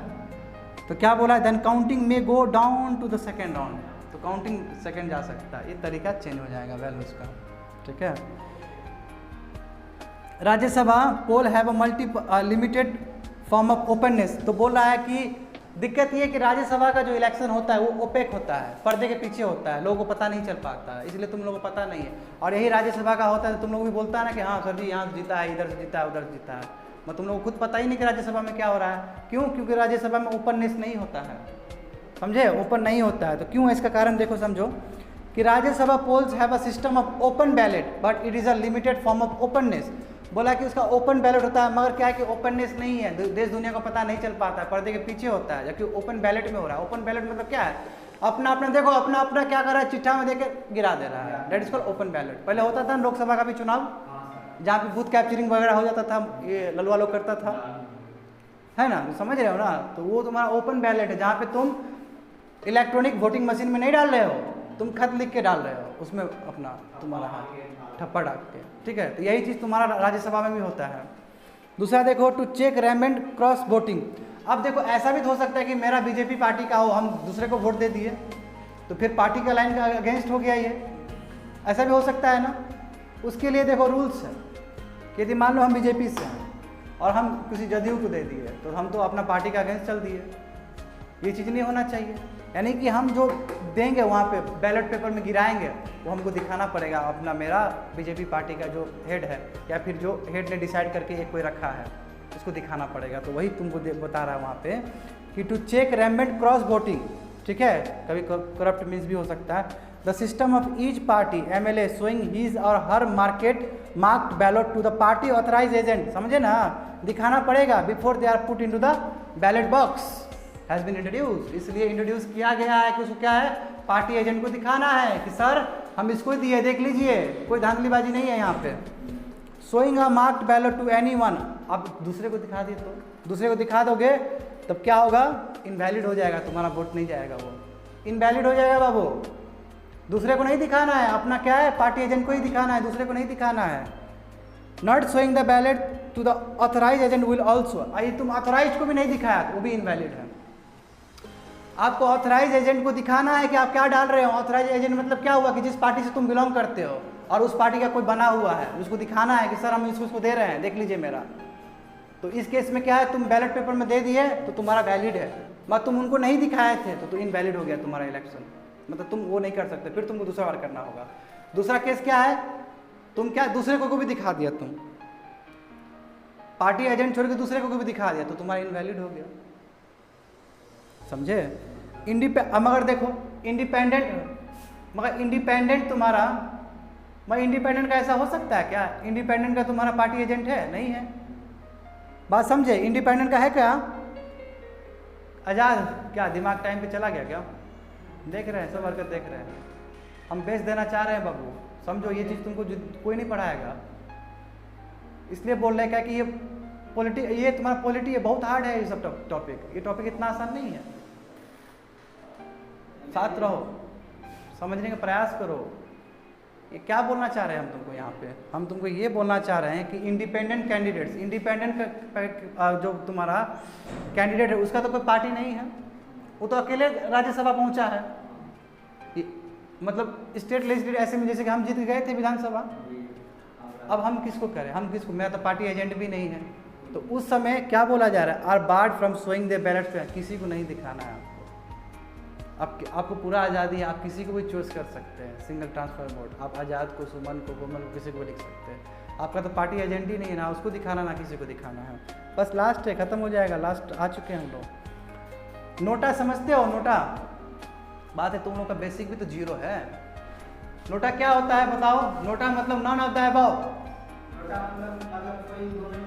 हाँ किसी को वोट नहीं दिया और नीचे लिख दिया नोटा, यानी कि नोटा में दबा दिए, नॉन ऑफ द अबव, ठीक है ना, यानी कि तुम किसी को पसंद नहीं कर रहे हो। तो ये बार बार सुप्रीम कोर्ट का यहाँ पे वर्डिक्ट आ जाता है, ठीक है ना। तो जनरल इलेक्शन में नोटा का बात आया, नोटा तुम्हारा बाहर के कंट्री से लिया गया है, ये कॉन्सेप्ट इंडिया का नहीं है, बाहर से लिया गया।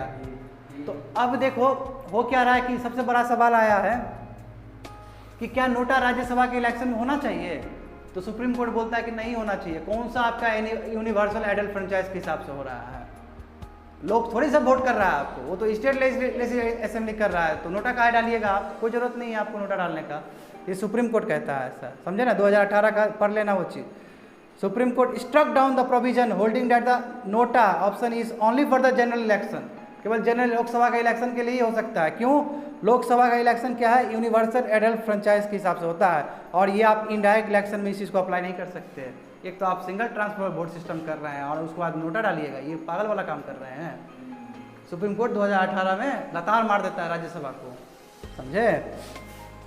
अब देखो, does cross voting attract disqualification, यदि मान लो कि हम बीजेपी पार्टी से हम जदयू को वोट कर दिए तो क्या हम डिस्क्वालीफाइड हो जाएंगे अपने पार्टी से, बड़ा सवाल है, ये डिसाइड करेगा मेरा पार्टी, छोड़ दिए पार्टी के ऊपर।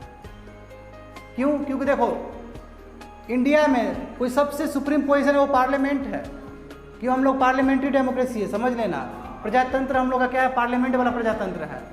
सुप्रीम कोर्ट से भी ज़्यादा पावरफुल पार्लियामेंट है, सुप्रीम कोर्ट का जज को भी खत्म कर सकता है पार्लियामेंट, इतना बड़ा अधिकार है। क्यों? पार्लियामेंट आदमी है, आदमी चुन के भेज रहा है, जो आदमी चुन के भेज दिया वो सबसे पावरफुल है। क्यों? क्योंकि वही हम लोग को रूल कर रहा है और हमारे से पावर लिया है। तो यही बोला जा रहा है कि क्या हम क्रॉस वोटिंग करेंगे, यानी कि हम अपना पार्टी को नहीं देंगे, दूसरे को देंगे, तो क्या उससे हमको डिस्क्वालीफाई कर दिया जाएगा, निकाल दिया जाएगा? तो समझो इस पे सुप्रीम कोर्ट क्या कहता है कि supreme court rule that not voting for the party candidates will not attract disqualification under anti defection law. Under क्या तुम्हारा एंटी डिफेक्शन लॉ शेड्यूल 10, बाद में तुम लोग को बताएंगे, संविधान पढ़ाएंगे तो शेड्यूल 10 के अंदर तुम्हारा एंटी डिफेक्शन लॉ के बारे में जानकारी दिया गया। इसमें बताया गया कब कब कोई मेंबर को अपने पार्टी से निकाला जा सकता है यदि कोई चीज़ फॉलो नहीं करे। तो ये बोल रहा है कि सुप्रीम कोर्ट ने अपना वर्डिक्ट दिया, आप वर्डिक्ट समझते हो, अपना जजमेंट दिया है, समझे ना? वर्डिक्ट मतलब होता है जजमेंट देना, जजमेंट दिया है कि कोई क्रॉस वोटिंग भी करता है तो डिस्क्वालीफाइड नहीं किया जाएगा under your anti defection law के हिसाब से, समझे? MLA retain their freedom to vote for a candidate of their choice, जिसको चाहे एमएलए कर सकता है। एमएलए का बात आया क्योंकि मेंबर ऑफ लेजिस्लेटिव असेंबली का बात है, वो कर सकता है। However the Supreme Court observe that since the party would know who voted against his own candidate it is free to take disciplinary action against the legislative concern. और इसलिए party के ऊपर छोड़ दिया गया कि पार्टी जैसा कदम लेना चाहता है पार्टी ले, पार्टी डिस्क्वालीफाई करना चाहता है डिस्क्वालीफाई करे, मगर नियम के हिसाब से डिस्क्वालिफिकेशन नहीं होगा, नियम के हिसाब से डिस्क्वालीफाइड नहीं होगा। पार्टी जिस तरह का एक्शन लेना चाहता है वो ले सकता है। बस लास्ट लाइन खत्म हो गया। Can a legislator vote without taking oath as a member of the assembly? क्या देखो ये बहुत बढ़िया बात किया है, कितना बढ़िया एडिटोरियल दिया गया। क्या लेजिस्लेटर वोट करेगा as a member of the assembly? यानी कि मान लो कि लेजिस्लेटिव असेंबली यहाँ पे मेंबर्स हैं और ये ओथ नहीं लिया है, जस्ट पहुँचा ही है वहाँ पे। क्या जस्ट पहुँचा है? क्या वो जस्ट पहुंचा है, अभी वो तो नहीं लिया, क्या वो वोट कर सकता है राज्यसभा के मेंबर्स को पहुंचने के लिए? तो कर सकता है। क्यों? क्योंकि राज्यसभा के मेंबर्स को वहां पहुंचाने के लिए जो इलेक्शन है वो तुम्हारा बिजनेस नहीं है, वो नॉन बिजनेस एक्टिविटी में आता है। क्यों? क्योंकि लेजिस्लेटिव असेंबली का काम क्या है? लॉ बनाना। स्टेट का लेजिस्लेटिव असेंबली का काम क्या है? कानून बनाना। और पार्लियामेंट का भी काम क्या है? कि सेंट्रल के लिए कानून बनाना। ये कानून थोड़ी बना रहा है, ये क्या कर रहा है? ये तो भेज रहा है। तो ये भेज रहा है तो उसमें ओथ लेने की क्या जरूरत है? उसको कसम खाने की क्या जरूरत है? कसम तब खाया जाता है जब आप कानून बनाते हैं, जब अपने पद पर रहते हैं। तो ये सवाल किया गया। देखो द सुप्रीम कोर्ट, इसमें सुप्रीम कोर्ट बार बार सुप्रीम कोर्ट का जिक्र आ रहा है। The Supreme Court has ruled that a member can vote in a Rajya Sabha election even before taking oath as a legislator. यानी कि लेजिस्लेटर बनने से पहले, विधानसभा का लेजिस्लेटर बनने से पहले आप इलेक्शन को प्रोसेस कर सकते हैं, यानी कि किसी को चुन सकते हैं। उसके लिए आपको ओथ लेने की आवश्यकता नहीं है। क्यों ऐसा कहा गया? इसलिए कि it rule that voting at the Rajya Sabha poll being a non legislative activity, बोले ना, यानी कानून बनाने वाला काम नहीं है ये आपका, ठीक है? और इसलिए आप बिना ओथ, आप बिना शपथ लिए हुए क्या कर सकते हैं? इस चीज़ को प्रोसेस कर सकते हैं, इलेक्शन भेज सकते हैं, राज्यसभा में मेंबर्स को भेज सकते हैं। A person becomes a member as soon as the list of elected members is notified by election commission of India. तो क्या बोला कि तुरंत पर्सन क्या हो जाएगा? मेंबर बन जाएगा। जैसे इलेक्शन कमीशन ऑफ इंडिया बोल दिया कि हाँ तुम हो गया, तुम्हारा इलेक्शन, तुम जीत गए, तो तुरंत तुम्हारा इलेक्शन कमीशन ऑफ इंडिया उसको जारी कर देगा। Law election commission of India he conduct कर रही है आफ्टर ऑल। तुम्हारा स्टेट का भी जो तुम्हारा इलेक्शन होता है कौन करती है? Election commission of India. और सेंटर का विधानसभा और राज्यसभा दोनों वही करती है। मगर म्यूनिसिपैलिटी का जो चुनाव होता है पंचायत लेवल पे, वो कौन करता है? स्टेट तुम्हारा इलेक्शन कमीशन, उसको बोलते हैं स्टेट इलेक्शन कमीशन। लास्ट देखो, further a member can also propose a candidate before taking oath. क्या बोला? Member can also propose a candidate, वही बोल रहा है, वही सिंपल बोल रहा है कि मेंबर क्या है? प्रपोज कर सकता है कि हाँ ठीक है 10 आदमी का समर्थन है इसको, उसमें हम भी दे रहे हैं। बोले थे ना 10 आदमी का समर्थन चाहिए, बिना ओथ लेने से पहले प्रपोज कर सकता है।